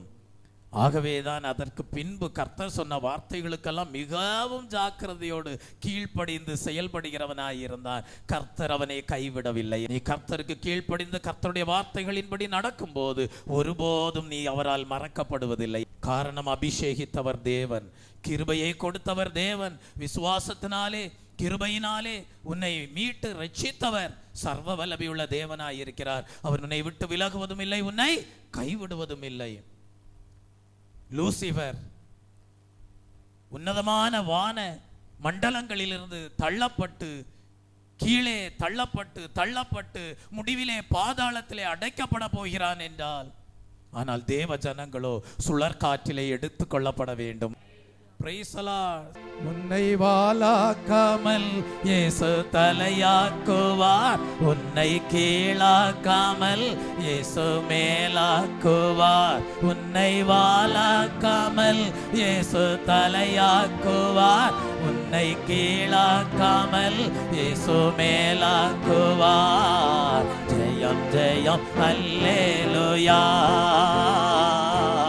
ஜெயம் ஜெயம் அல்லேலூயா, ஜெயம் ஜெயம் அல்லேலூயா, ஜெயம் ஜெயம் அல்லேலூயா. இந்த வலு சர்ப்பத்தை குறித்து படிக்கும்போது நாம் அறிந்து கொள்ளக்கூடிய ஒரு சத்தியம் உண்டு. கல்வாரி சிலுவையிலே இயேசு கிறிஸ்து சாத்தானுடைய தலையை நசுக்கின போது அவன் விழத்தள்ளப்பட்டான். இன்றைக்கு அவனுடைய வாள் தான் கிரியை செய்து கொண்டிருக்கிறது. இன்றைக்கு வலு சர்ப்பத்தின் வாள் தான் கிரியை செய்து கொண்டிருக்கிறது. அதுதான் 1/3 பரிசுத்தவான்களையும் இழுத்து கீழே தள்ளக்கூடியதாய் இருக்கிறது. ஆனால் கர்த்தர் தம்முடைய தேவ பிள்ளைகளுக்கு, தேவ ஜனங்களுக்கு சொல்கிறார், நீ வாளாவதில்லை, நீ தலையாவாய். கிறிஸ்து உனக்கு தலையாய் இருப்பார். ஒரு தலபல வரத பதில் ரபக்கல வரத பதில வரத பதிலவே. தலையாம் கிறிஸ்துவை நீ உறுதியாய் பற்றி கொண்ட சரீரமாக, அவயவமாக காணப்படுகிறபடியால், மணவாட்டியாய் இருக்கிறபடியால், தலையாம் கிறிஸ்து அவர் உன்னை பரலோக ராஜ்யத்தின் மேன்மையான ஸ்தானத்திற்கு உயர்த்துகிறவராய் இருக்கிறார். Praise the Lord. ஆகவேதான் வேதத்திலே படிக்கிறோம், தலையை பற்றி கொள்ளுங்கள் என்று படிக்கிறோம். அந்த தலை யார்? கிறிஸ்துதான். படிப்படியாக தாழ்த்தப்பட்டு பாதாளத்திலே அழிக்கப்படக்கூடியவர்கள் அல்ல நீங்கள். படிப்படியாக உங்களுடைய தாழ்மையினாலே நான் அல்ல என்று சொல்லி கர்த்தரை மேன்மை பாராட்டுவதன் மூலமாக, கர்த்தர் கொடுக்கிற அளவற்ற தேவ கிருபையின் மூலமாக உயர்த்தப்பட்டு உயர்த்தப்பட்டு உயர்த்தப்பட்டு பலத்தின் மேல் பலனடைந்து சியோனிலே தேவ சந்நிதியிலே காணப்பட வேண்டியவர்கள். Praise the Lord. தெய்வ பிள்ளையே, ஆகவே இந்த எலியாவினுடைய வாழ்க்கையை வைத்தும் நாம் கற்றுக்கொள்ள வேண்டிய ஒரு பாடம் ஒன்று உண்டு. நான் என்று சொல்வதனால் ஸ்தானங்களை இழந்து போவோம். ஆகவே பரிசுத்த பவுலை போல நான் அல்ல, தேவ கிருபையினால், நான் அல்ல, கிறிஸ்துவே என்னிலே ஜீவிக்கிறார் என்கிற ஆவிக்குரிய வெளிப்படுத்தலோடு ஜீவிக்க நாம் கடமைப்பட்டிருக்கிறோம். தானியேலுக்கு எழுதின புஸ்தகம் 4ஆம் அதிகாரத்திற்கு வரும்போது அங்கே நாம் ஒரு ராஜாவை குறித்து படிக்கிறோம். அந்த ராஜாவினுடைய பெயர் என்னவென்றால் நேபுகாத் நேச்சார். அந்த நேபுகாத் நேச்சார் பாபிலோன் தேசத்தை அரசாளக்கூடிய ஒரு ராஜாவாக காணப்பட்டான். நேபுகாத் நேச்சார் பாபிலோன் தேசத்தை அரசாண்டு வந்த நாட்களிலே அவன் என்ன செய்தான்? பெரிய ஒரு மதிலை எழுப்பினான். தன்னுடைய அரண்மனையை சுற்றிலும் ஒரு பெரிய மதிலை எழுப்பினான். தெய்வ பிள்ளையே, அவனுடைய அரண்மனையை குறித்து நாம் படிக்கும்போது தெய்வ பிள்ளையே, அவன் என்ன செய்தானாம்? ஒரு பெரிய மதிலை எழுப்பி அதற்கு ஒரு வாசலை உண்டாக்கினான் என்று படிக்கிறோம். ஒரு பெரிய தொங்கு தோட்டத்தையும் அவன் என்ன செய்தானாம்? உண்டாக்கினான் என்று படிக்கிறோம். அந்த தொங்கு தோட்டத்தை குறித்து படிக்கும்போது அது 800 முதல் 850 அடி அந்த தொங்கு தோட்டத்தின் உயரம் காணப்பட்டது என்று படிக்கிறோம். சரித்திரத்தின் மூலமாக நாம் அதை அறிந்து கொள்கிறோம். ஒவ்வொரு மாடிக்கும் 50 அடி உயரம் வைத்திருந்ததாக சரித்திரம் சொல்லுகிறது. இவ்விதமாக 8-9 மாடிகள் கொண்ட ஒரு தோட்டத்தை அவன் என்ன செய்தான்? தன்னுடைய ராஜ்யத்தின் மகிமையை வெளிப்படுத்தும் விதமாக உண்டாக்கினான். ஐப்ராத்து நதியின் தண்ணீர் இந்த தோட்டத்தினுள் 450 அடி உயரத்திலிருந்து ஒழுகி பாய்ந்து வரக்கூடியதாக காணப்பட்டது. ஏராளமான மரங்களை அவன் நட்டு வளர்த்து வைக்கக்கூடியவனாக காணப்பட்டான். வெளியே இருந்து பார்த்தால் ஒரு பெரிய வனம் போல காட்சி அளிக்கக்கூடியதாக இருந்தது. ஒரு சந்தர்ப்பத்திலே இந்த நேபுகாத் நேச்சார் என்ன நினைத்தான்? நம்முடைய அரண்மனையை கொஞ்சம் சுற்றி பார்க்கலாம் என்று சொல்லி அவனுடைய அரண்மனையை காணும்படியாக அவன் உலாவி வந்தான் என்று அறிந்து கொள்கிறோம். அவன் உலாவி வந்த வேளையிலே அந்த தொங்கு தோட்டத்தை பார்த்து ரசித்தான். அவனுடைய உள்ளம் மகிழத் தொடங்கினது. தேவனை துதிக்க வேண்டிய நேபுகாத் நேச்சார் இப்பொழுது அவன் தன்னையே என்ன செய்ய ஆரம்பித்தான்? புகழ ஆரம்பித்தான் என்று நாம் அறிந்து கொள்கிறோம். தெய்வ பிள்ளையே, தானியேலுக்கு எழுதின புஸ்தகம் 4ஆம் அதிகாரம் 30ஆம் வசனத்தை வாசிக்கும் போது அவன் என்ன சொல்லுகிறான்? இது என் வல்லமையின் பராக்கிரமத்தினால் என் மகிமை பிரதாபத்துக்கென்று ராஜ்யத்துக்கு அரமனையாக நான் கட்டின மகா பாபிலோன் அல்லவா என்று சொல்வதை பார்க்கிறோம். அந்த இடத்துல சொல்லுகிறான், நான் கட்டின மகா பாபிலோன் அல்லவா. தெய்வ பிள்ளையே, இதுவரைக்கும் கர்த்தர் தன்னோடு இருந்து கர்த்தர் தான் இவைகளையெல்லாம் செயல்படுத்தினார் என்பதை வெளிப்படுத்த இயலாதவனாக தன்னை குறித்து தன்னுடைய ராஜ்யத்தின் பெருமையை தானே எடுத்து வெளிப்படுத்துவதை பார்க்கிறோம். நான் கட்டின மகா பாபிலோன் அல்லவா. என்ன சொல்லுகிறான்? என் வல்லமையின் பராக்கிரமத்தினாலே என் மகிமை பிரதாபத்துக்கென்று ராஜ்யத்துக்கு அரமனையாக நான் கட்டின மகா பாபிலோன் அல்லவா என்று சொல்வதை பார்க்கிறோம். கர்த்தர் பார்த்தார். அவனுடைய தலையிலே ஒரு கொட்டு வைக்கும் விதமாக ஒரு சிட்சையை கொடுத்தார். இப்பொழுது நேபுகாத் நேச்சாரை குறித்து நாம் என்ன வாசிக்கிறோம்? அடுத்த வசனத்திலே இந்த வார்த்தை ராஜாவின் வாயில் இருக்கும் போதே வானத்திலிருந்து ஒரு சத்தம் உண்டாகி, ராஜாவாகிய நேபுகாத் நேச்சாரே, ராஜ்யபாரம் உன்னை விட்டு நீங்கிட்டு மனுஷரிலிருந்து நீ தள்ளப்பட்டாய், வெளியின் மிருகங்களோடே சஞ்சரிப்பாய், மாடுகளைப் போல புல்லை மேய்வாய். இப்படியே உன்னதமானவர் மனுஷருடைய ராஜ்யத்தில் ஆளுகை செய்து தமக்கு சித்தமாய் இருக்கிறவனுக்கு அதை கொடுக்கிறார் என்பதை நீ அறிந்து கொள்ளும் மட்டும் 7 காலங்கள் உன்மேல் கடந்து போகும் என்று விளம்பினது என்று படிக்கிறோம். 7 காலங்கள். அவன் கட்டின காட்டிலேயே அவனே ஒரு மாட்டை போல புல்லை தின்கிறவனாக காணப்பட்டான், மதி இழந்து போனான். நேபுகாத் நேச்சாருடைய வாழ்க்கையை கர்த்தர் இந்த காலை வேளையிலே உங்களுக்கு முன்பாக வைக்கிறார்.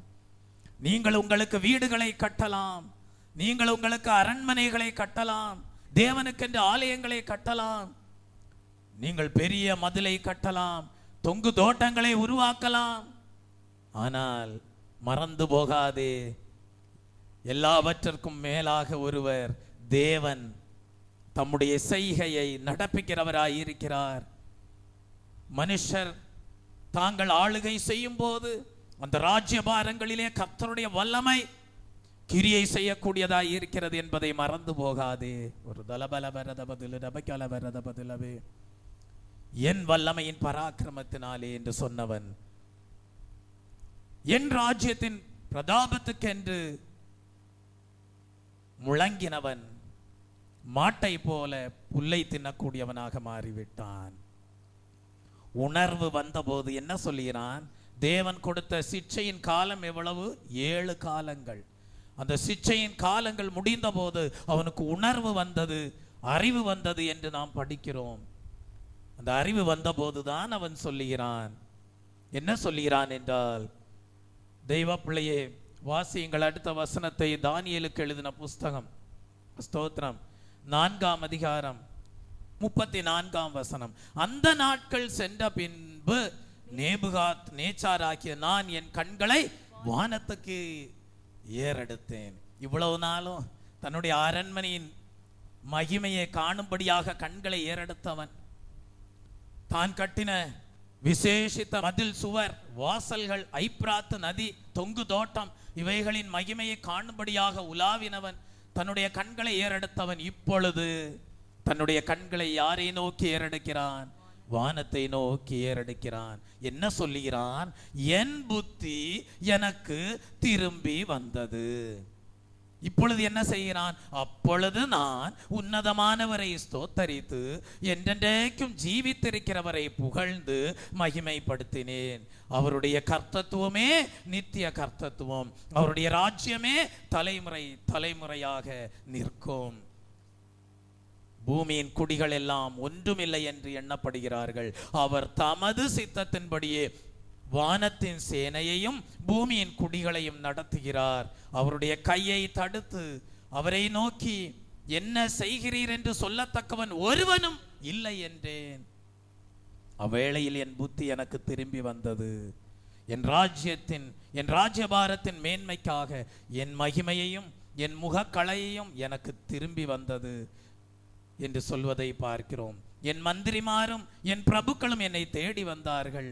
என் ராஜ்யத்திலே நான் ஸ்திரப்படுத்தப்பட்டேன். அதிக மகத்துவமும் எனக்கு கிடைத்தது. ஆகையால் என்று சொல்லி ஒரு பாடம் கற்பிக்கிறான். அந்த பாடம் என்ன? சிட்சையை பெற்றுக்கொண்ட நேபுகாத் நேச்சார் சிட்சையை பெற்றுக்கொள்ள கூடாது என்று சொல்லி ஜனங்களுக்கு ஒரு நல்ல பாடத்தை கற்பிக்கிறான், அறிவுரையை கொடுக்கிறான். அந்த அறிவுரை என்ன? நேபுகாத் நேச்சாராகிய நான் பரலோகத்தின் ராஜாவை புகழ்ந்து உயர்த்தி மகிமைப்படுத்துகிறேன். அவருடைய கிரியைகள் எல்லாம் சத்தியமும் அவருடைய வழிகள் நியாயமுமானவைகள். அகந்தையாய் நடக்கிறவர்களை தாழ்த்த அவராலே ஆகும் என்று எழுதினான்.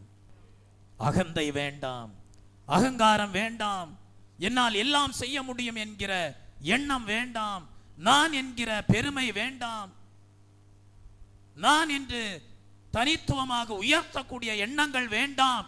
பெரிய ராஜா நேபுகாத் நேச்சார் சொல்லுகிறான், அகந்தையாய் நடக்கிறவர்களை தாழ்த்த அவராலே ஆகும். கூடுமே, எல்லாம் கூடுமே, உம்மாலே எல்லாம் கூடும். கூடாதது ஒன்றுமில்லை, உம்மால் கூடாதது ஒன்றுமில்லை. கூடுமே, எல்லாம் கூடுமே, உம்மாலே எல்லாம் கூடும்.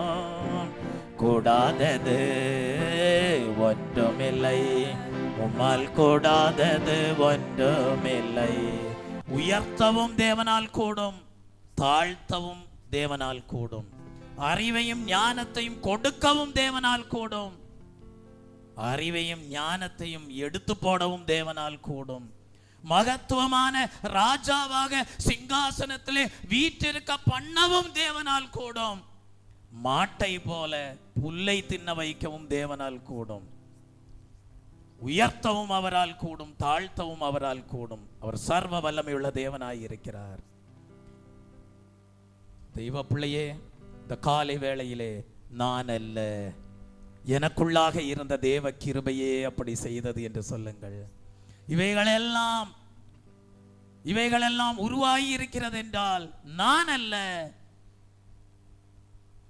கிறிஸ்துவே என் மூலமாக இவைகளை எல்லாம் செய்திருக்கிறார் என்று சொல்லுங்கள். கிறிஸ்துவே இவைகளை எல்லாம் நடப்பித்திருக்கிறார் என்று சொல்லுங்கள். எவ்வளவு தூரம் உங்களை மறைத்து கொள்ள முடியுமோ, உங்களை தாழ்மைப்படுத்திக் கொள்ள முடியுமோ, அவ்வளவு தூரம் உங்களை தாழ்த்துங்கள். கர்த்தர் உங்களை ஆசீர்வதிப்பார். Praise the Lord. தெய்வ பிள்ளையே, புதிய ஏற்பாட்டின் காலத்திலேயும் கூட நாம் ஒரு சத்தியத்தை படிக்கிறோம். லூக்கா எழுதின சுவிசேஷ புஸ்தகம் 18ஆம் அதிகாரம் 9ஆம் வசனத்திற்கு நாம் நம்முடைய வேத புஸ்தகத்தை திருப்பிக் கொள்வோம். லூக்கா எழுதின சுவிசேஷ புஸ்தகம் 18ஆம் அதிகாரம், ஸ்தோத்திரம், 9ஆம் வசனத்தை நாம் வாசிக்க கேட்போம். அன்றியும் தங்களை நீதிமான்கள் என்று நம்பி மற்றவர்களை அற்பமா எண்ணின சிலரை குறித்து இயேசு கிறிஸ்து ஒரு உவமையை சொல்வதை பார்க்கிறோம். 2 மனுஷர் ஜெபம் பண்ணும் போது எங்கே போயிருக்கிறார்கள்? தேவாலயத்துக்கு போனார்கள். ஒருவன் பரிசேயன், மற்றவன் ஆயக்காரன். சரி, இந்த 2 பேர் தேவாலயத்துக்கு போறாங்க. ஒருவன் யாரு? பரிசேயன், இன்னொருவன் ஆயக்காரன். இந்த பரிசேயன் நின்று கொண்டு என்ன சொல்லுகிறான்? தேவனே, நான் பரிகாரர், அநியாயக்காரர், விபச்சாரக்காரர் ஆகிய மற்ற மனுஷரை போலவும் இந்த ஆயக்காரனை போலவும் இராததினால் உம்மை ஸ்தோத்தரிக்கிறேன். பாருங்க, இந்த இடத்துல தன்னை குறித்து என்ன செய்கிறான்? மேன்மை பாராட்டுகிறான். என்ன சொல்றான்? நான் விபச்சாரம் பண்ணதில்லை, நான் அநியாயம் பண்ணதில்லை, நான் பரிகாரரை போன்றவன் அல்ல என்று சொல்லி தன்னை குறித்து பெருமையாக தேவனுக்கு முன்பாக தன்னை குறித்து எடுத்துரைப்பதை பார்க்கிறோம். மேன்மையாக எடுத்துரைப்பதை பார்க்கிறோம். அடுத்தபடியாக என்ன சொல்கிறான்? வாரத்தில் 2 தரம் உபவாசிக்கிறேன், என் சம்பாத்தியத்தில் எல்லாம் தசம பாகம் செலுத்தி வருகிறேன் என்று வாயினாலே சொன்னான் சொல்ல, தனக்குள்ளே ஜெபம் பண்ணினான். இது எல்லாமே பார்த்தீங்கன்னா இந்த பரிசேயனுடைய பெருமைக்குரிய காரியங்களை அவனுடைய இருதயத்திலே தேவனை நோக்கி எடுத்து சொல்லக்கூடிய ஒரு ஜெபமாக காணப்படுகிறது. ஆனா அடுத்தது இன்னொரு மனிதனை குறித்து வாசிக்கிறோம். ஆயக்காரன். அவன் என்ன செய்கிறான்? தூரத்தில் நின்று தன் கண்களையும் வானத்துக்கு ஏறெடுக்க துணியாமல் தன் மார்பிலே அடித்துக் கொண்டு, தேவனே, பாவியாகிய என் மேல் கிருபையாயிரும் என்று வேண்டிக் கொள்வதை பார்க்கிறோம். இந்த 2 பேரிலே யார் தேவனுக்கு முன்பாக பெருமையாக மேன்மை பாராட்டினானோ அவன் அல்ல நீதிமானாக அனுப்பப்பட்டது. பாவியாகிய என் மேல் கிருபையாயிரும் என்று சொல்லி தன்னைத்தான் தாழ்த்தி தேவனுடைய கிருபையை பெற்றுக்கொள்ளும் விதமாக தன்னுடைய கண்களை கூட தேவனுக்கு முன்பாக ஏறெடுத்து நோக்க துணியாமல் மார்பில் அடித்துக்கொண்டு அலறின ஆயக்காரனை குறித்து தேவன் சொல்லுகிறார், இவன்தான் நீதிமானாக தன் வீட்டுக்கு திரும்பி போனான் என்று சொல்லிவிட்டு இயேசு கிறிஸ்து இப்படிப்பட்ட குணாதிசயம் தம்முடைய ஜனங்களின் மத்தியிலே இருக்கக்கூடாது என்று சொல்லி ஒரு சத்தியத்தை எடுத்து சொல்கிறார். தன்னை உயர்த்துகிறவன் எவனும் தாழ்த்தப்படுவான், தன்னை தாழ்த்துகிறவன் உயர்த்தப்படுவான் என்று சொல்கிறார். Praise the Lord. தேவ சமூகத்திலே நீங்கள் பரிசுத்தவான்களாக கூடி வந்திருக்கலாம். தேவ சமூகத்திலே நீங்கள் நீதிமான்களாக கூடி வந்திருக்கலாம். தேவ சமூகத்திலே நீங்கள் மேன்மையான ஆவிக்குரிய அனுபவங்களோடு கடந்து வந்திருக்கலாம். ஆனால் தேவனுக்கு முன்பாக நீங்கள் உங்களை நிலைநிறுத்தி பார்க்கும்போது உங்களிலே மேன்மை பாராட்டும் விதமாக பெருமை, உங்கள் வாழ்க்கையிலே பெருமை உண்டாயிருக்கக்கூடாது. அப்படி பெருமைக்குரிய விதமாக நீங்கள் உங்களுடைய ஜீவியத்தில் உள்ள மேன்மையான ஆவிக்குரிய ஜீவியங்களை தேவனுக்கு முன்பாக மேன்மையாக எடுத்துரைப்பீர்களானால் அதை தான் ஆங்கிலத்திலே சொல்லுவார்கள் ஸ்பிரிச்சுவல் பிரைட் என்று சொல்லுவார்கள். ஆவிக்குரிய பெருமை. சிலர் சொல்லுவார்கள், அவனை காட்டிலும் நான் பரிசுத்தவான், அவளை காட்டிலும் நான் பரிசுத்தவாட்டி, அந்த மனிதனை காட்டிலும் நான் கிருபை பெற்றவன் என்று சொல்லி தங்களையே என்ன செய்வார்கள்? மேன்மை பாராட்டுவார்கள். அது லூசிஃபருடைய ஆவியாய் இருக்கிறது. மற்றவர்களை அற்பமாக எண்ணி தங்களை மேன்மையாக எடுத்துரைக்கக்கூடிய ஆவி லூசிஃபருடைய ஆவியாய் இருக்கிறது. இதையெல்லாம் ஏன் தேவ சமூகத்திலே கற்று தருகிறார் என்றால், நீங்கள் தேவனுடைய மேன்மையான ராஜ்யத்தை சுதந்தரிக்க வேண்டும். Praise the Lord. ஒருபோதும் இப்படிப்பட்ட காரியங்களை நீங்கள் உங்கள் ஜீவியத்திலே வைத்து உங்களையே ஏமாற்றிக் கொள்ளக்கூடாது. இங்கே அப்படிதான் இந்த பரிசேயன் காணப்பட்டான். தன்னையே ஏமாற்றிக் கொள்ளும் விதமாக தான் அவனுடைய அனுபவங்கள் எல்லாம் காணப்பட்டது. உபவாசம் இருந்தான், தசமபாகம் கொடுத்தான், விபச்சாரம் செய்யவில்லை, பரிகாரரை போல இல்லை. ஆனால் அவனுக்குள்ளே இருந்த பெருமை அவனுக்கு நீதியாக அல்ல அநீதியாக எண்ணப்பட்டது. ஆனால் தன்னைத்தான் தாழ்த்தி பாவியாகிய என் மேல் இரக்கமாயிரும் என்று சொல்லி தேவ கிருபைக்காக மன்றாடின ஆயக்காரனுடைய வேண்டுதல்கள் நீதியாக எண்ணப்பட்டது. அவன் நீதிமானாக வீட்டிற்கு கடந்து சென்றான். Praise the Lord. ஆம் தெய்வ பிள்ளையே, சொல்லுங்கள், நான் அல்ல. எல்லாரும் சேர்ந்து சொல்லுவோமா? நான் அல்ல, நான் இருப்பது தேவனுடைய கிருபையினால். நான் அதிகமாக பிரயாசப்படுகிறேன், அது தேவனுடைய கிருபையினால். என்னால் ஒன்றும் கூடாது, எல்லாம் என் தேவனால் கூடும். நான் ஒன்றும் இல்லை, கிறிஸ்து எனக்குள்ளே வாசமாயிருக்கிறார். நான் அல்ல, கிறிஸ்துவே என்னில் ஜீவிக்கிறார். கர்த்தரை முன்னிறுத்தும் போது கர்த்தர் உங்களுக்காக யாவற்றையும் செய்து முடிப்பார். Praise the Lord.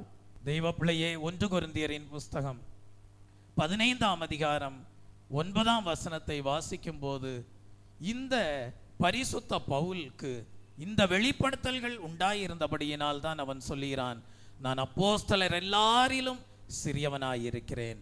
மற்றவர்களை தன்னை காட்டிலும் பரிசுத்த பவுல் உயர்வாக எண்ணுகிறார். இந்த இடத்துல பரிசுத்த பவுல் நினைச்சிருந்தா எப்படி சொல்லி இருந்திருக்கலாம்? நான் அப்போஸ்தலர் எல்லாரிலும் பெரியவன் என்று சொல்லி இருக்கலாம். ஏனென்றால் ஆவிக்குரிய 9 வரங்களும் யாரிடத்தில் உண்டு? பவுலுக்கு உண்டு. அற்புதங்கள் நடக்குது, அடையாளங்கள் நடக்குது, மகத்துவமான தேவ வல்லமை பவுல் மூலமாக வெளிப்படுகிறது. அவன் சொல்லி இருக்கலாம், மற்ற அப்போஸ்தலர்களை காட்டிலும் நான் பெரியவன் என்று சொல்லி இருக்கலாம். ஆனால் இந்த இடத்துல என்ன சொல்கிறான்? நான் அப்போஸ்தலர் எல்லாரிலும் சிறியவனாய் இருக்கிறேன் என்று சொல்லுகிறான். எவ்வளவு நிருபங்களை எழுதியிருக்கிறான் பாருங்கள்.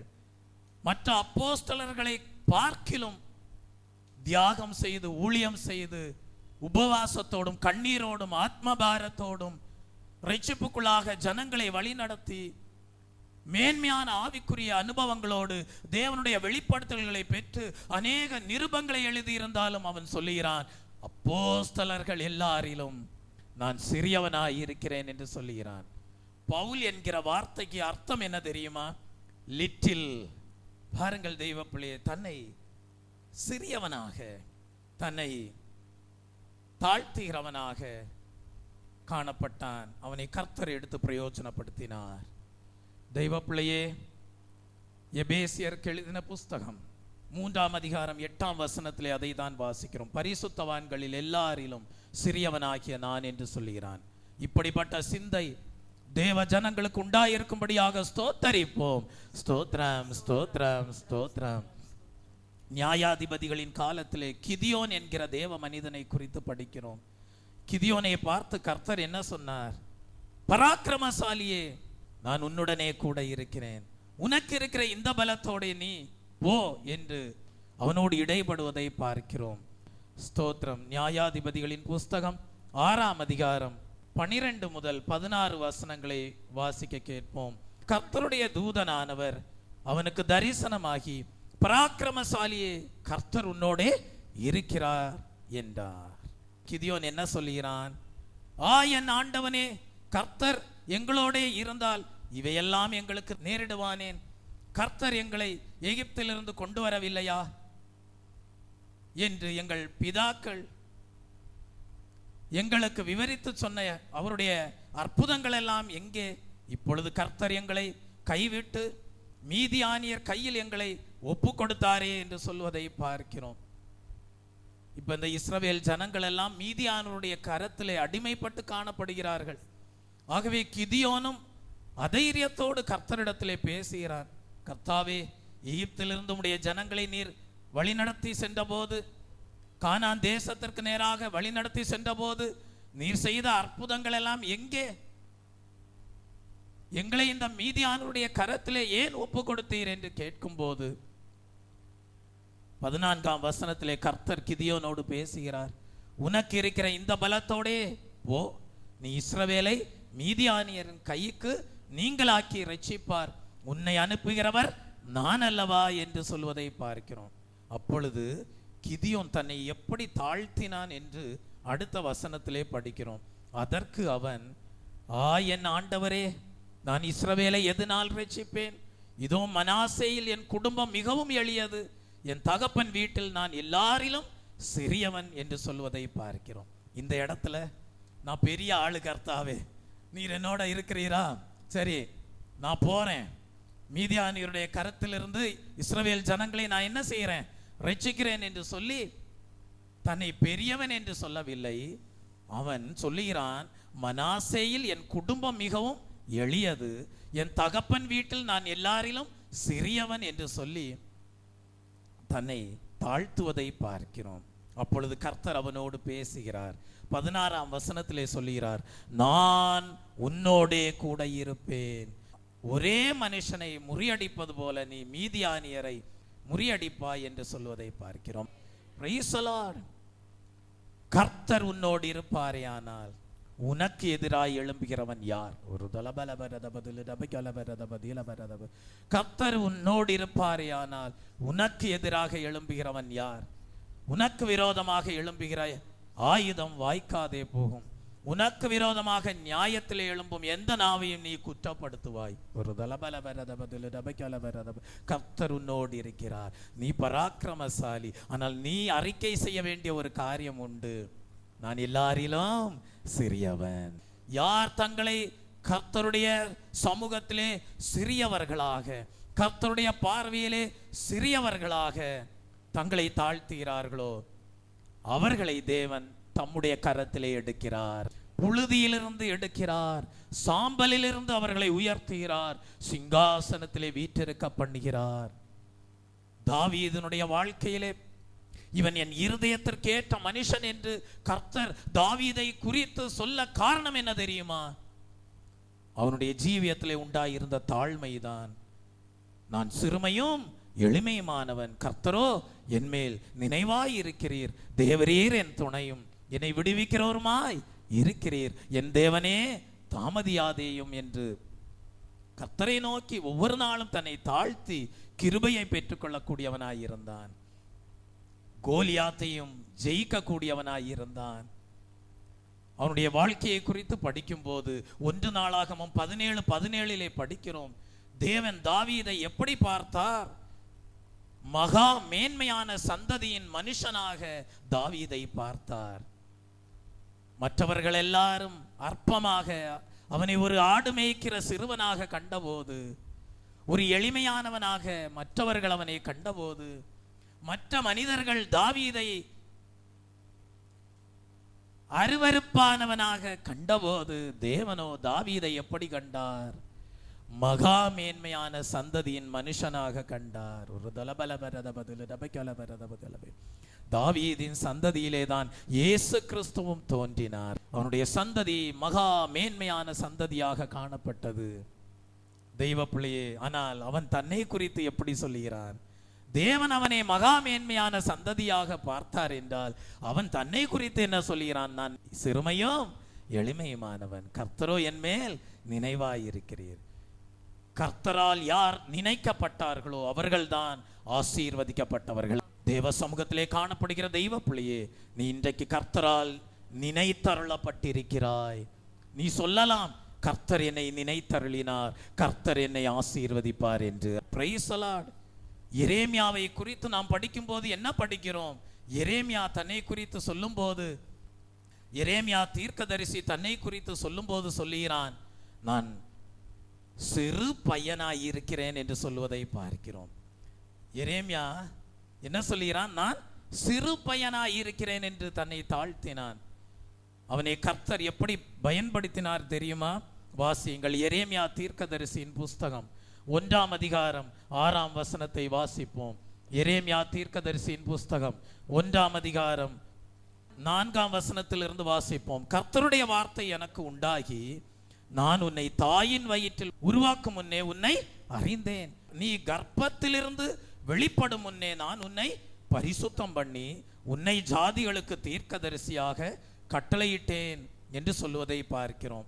பாருங்க, ரொம்ப மேன்மையான காரியங்களை எரேமியாவை நோக்கி கர்த்தர் பேசுகிறார். ஆனால் எரேமியா என்ன சொல்லுகிறான்? அப்பொழுது நான், கர்த்தராகிய ஆண்டவரே, இதோ நான் பேச அறியேன், சிறு பிள்ளையாய் இருக்கிறேன் என்று சொல்வதை பார்க்கிறோம். உடனே கர்த்தர் என்ன சொல்கிறார்? நான் சிறு பிள்ளை என்று நீ சொல்லாதே, நான் உன்னை அனுப்புகிற எல்லாரிடத்திலும் நீ போய் நான் உனக்கு கட்டளை இடுகிறவைகளை எல்லாம் நீ பேசுவாயாக. நீ அவர்களுக்கு பயப்பட வேண்டாம், உன்னை காக்கும்படிக்கு நான் உன்னுடனே கூட இருக்கிறேன் என்று கர்த்தர் சொல்லுகிறார். கைவிட மாட்டார் இயேசு, கைவிட மாட்டார், கைவிட மாட்டார் இயேசு, கைவிட மாட்டார். யார் உன்னை கைவிட்டாலோ இயேசு கைவிட மாட்டார். யார் என்னை கைவிட்டாலோ இயேசு கைவிட மாட்டார், கைவிட மாட்டார், கைவிட மாட்டார், கைவிட மாட்டார், கைவிட மாட்டார், கைவிட மாட்டார் இயேசு கைவிட மாட்டார், கைவிட மாட்டார் இயேசு கைவிட மாட்டார். தாயின் வயிற்றில் உருவாகும் முன்னே உன்னை தேவன் அறிந்திருக்கிறார். ஒரு கற்பத்திலிருந்து வெளிப்படும் முன்னே ஒரு உன்னை தமக்கென்று பரிசுத்தம் பண்ணி இருக்கிறார். என் பிள்ளையே, நீ எதற்கு கலங்க வேண்டும்? எதற்கு பயப்பட வேண்டும்? கர்த்தர் உன்னோடு இருக்கிறார். நீ சிறு பிள்ளை என்று எண்ணாதே, நீ யாருக்கும் பயப்பட வேண்டாம். கர்த்தருடைய வார்த்தை உன் நாவிலே காணப்படும். நீ யாரோடு எதை பேச வேண்டும் என்று அந்நேரத்திலே கர்த்தர் உன்னோடு கூட இருந்து உனக்குள்ளாக இருந்து பேசுவார். நீ வெற்றி பெறுவாய். ஒரு கர்த்தர் உன்னோடு இருக்கிறார் என்பதை ஜனங்களும் ஜாதிகளும் விளங்கிக் கொள்வார்கள். ஒரு நம்முடைய கண்களை மூடுவோம். தெய்வ பிள்ளையே, நம்மை அப்படியே சமர்ப்பிப்போம். கர்த்தாவே, நான் அல்ல, தெய்வமே நான் அல்ல, நீர் எனக்கு கொடுத்த கிருபையே, அந்த கிருபையினாலே தான் நான் அதிகமாக பிரயாசப்படுகிறேன். நான் இருப்பது தேவ கிருபையினால் இருக்கிறேன்.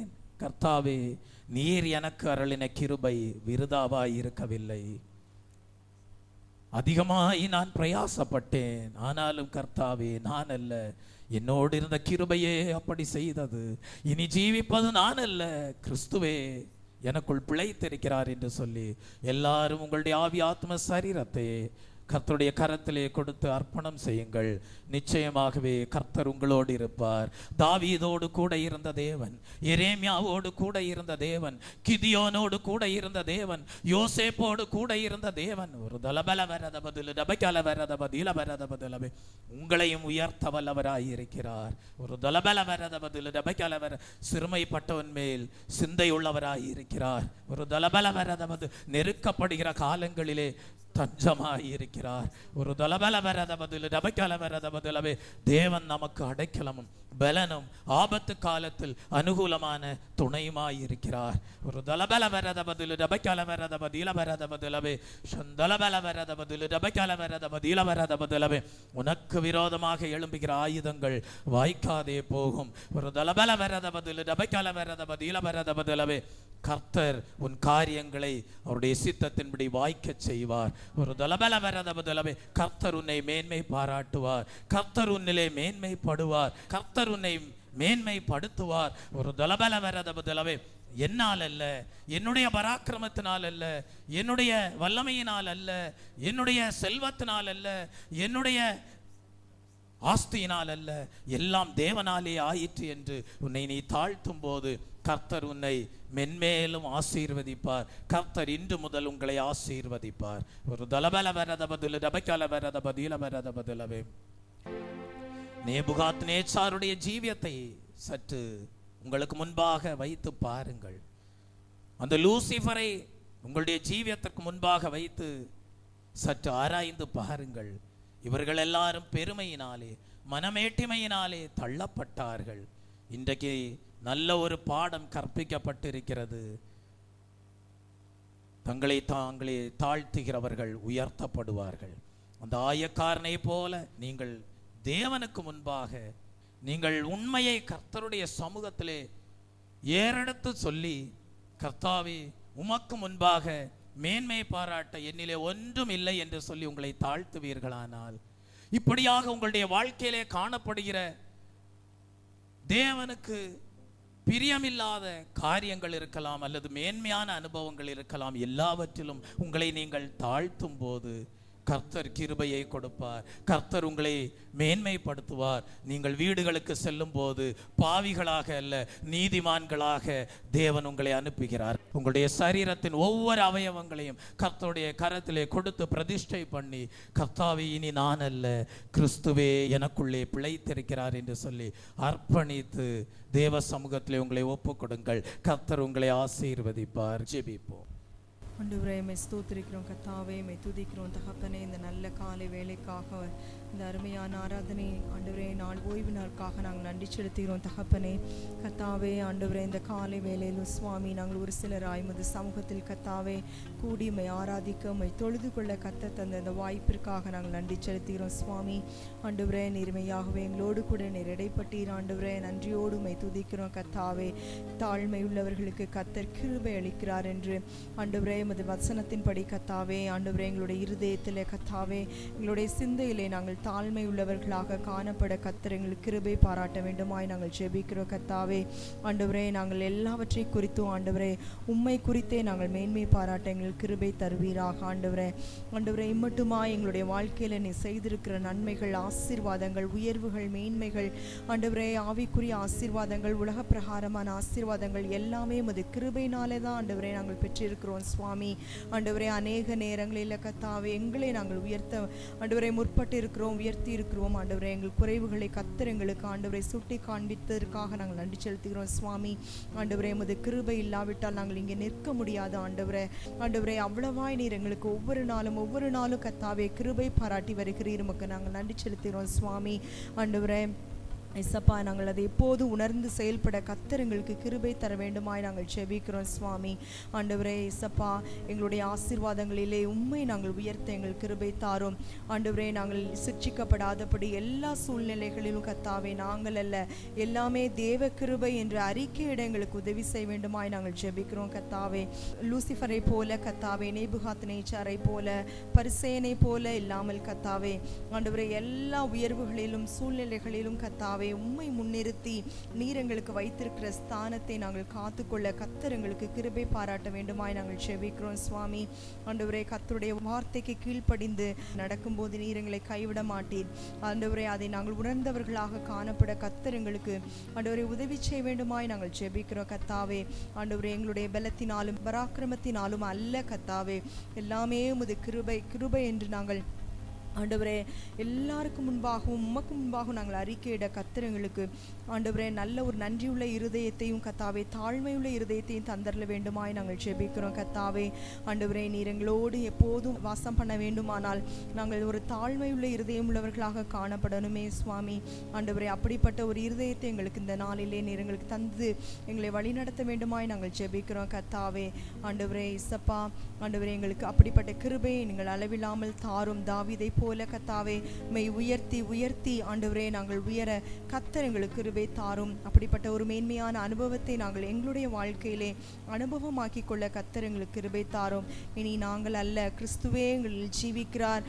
எல்லாமே அவர்தான், அவரே மேன்மைப்படத்தக்கவர் என்பதை ஆண்டவரே நாங்கள் ஒவ்வொரு நாளும் ஒவ்வொரு நிமிஷம் உணர்ந்தவர்களாய் அதை அறிக்கையிட்டு உம்மை மேன்மைப்படுத்தி வாழ கர்த்தர் எங்களுக்கு கிருபை தாரும். அந்த ஆண்டவரை மீதியான வேலைகளிலும் நாட்களிலும் எங்களோடு கூட கேட்ட வசனத்தின்படி நாங்கள் ஆண்டவரை எங்களுடைய வாழ்க்கையில் அப்பியாசப்படுத்த கர்த்தரே எங்களுக்கு கிருபை தந்து எங்களை வழி நடத்துவீராக. எங்கள் மீட்பர் இயேசுவின் மூலமாய் கெஞ்சி கேட்கிறோம் ஜீவனுள்ள பிதாவே, ஆமென். கர்த்தர் ஜெபத்தை கேட்டதற்காக ஸ்தோத்தரிப்போம். ஸ்தோத்திரம் ஸ்தோத்திரம் ஸ்தோத்திரம் ஸ்தோத்திரம். என் ஆத்துமாவே கர்த்தரை ஸ்தோத்தரி, என் முழு உள்ளமே அவருடைய பரிசுத்த நாமத்தை ஸ்தோத்தரி. என் ஆத்துமாவே கர்த்தரை ஸ்தோத்தரி, அவர் செய்த சகல உபகாரங்களையும் மறவாதே. ஆமென். நம்முடைய கர்த்தராகிய இயேசு கிறிஸ்துடைய கிருபையும் பிதாவாகிய தேவனுடைய அன்பும் பரிசுத்த ஆவியானுடைய அந்யோன்ய ஐக்கியமும் இன்றும் என்று சதா காலங்களிலும் நம் அனைவரோடும் நம்முடைய குடும்பங்களோடும் சபையாரோடும் இருப்பதாக. ஆமென். அவசட்டையின் கீழடை கலப்புகவே தம் சிறகுகளால் மூடுவார்.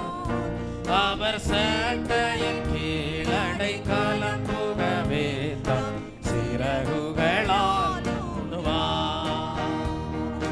தேவனின் அடைக்கலமே, என் கோட்டையும் மரணும் அவர். அவர் சத்தியம் பரிசயம் கேடகமா, என் நம்பிக்கையும் அவரே. அவர் சத்தியம் பரிசயம் கேடகமா, என் நம்பிக்கையும் அவரே. அவர் சட்டையின் கீழடை கலப்புகவே தம் சிறகுகளால் மூடுவார். அவர் சட்டையின் கீழடை கலப்புகவே தம் சிறகுகளால் மூடுவார். ஹல்லேலூயா ஹல்லேலூயா ஹல்லேலூயா ஹல்லேலூயா ஹல்லேலூயா ஹல்லேலூயா ஹல்லேலூயா ஹல்லேலூயா ஹல்லேலூயா ஹல்லேலூயா ஹல்லேலூயா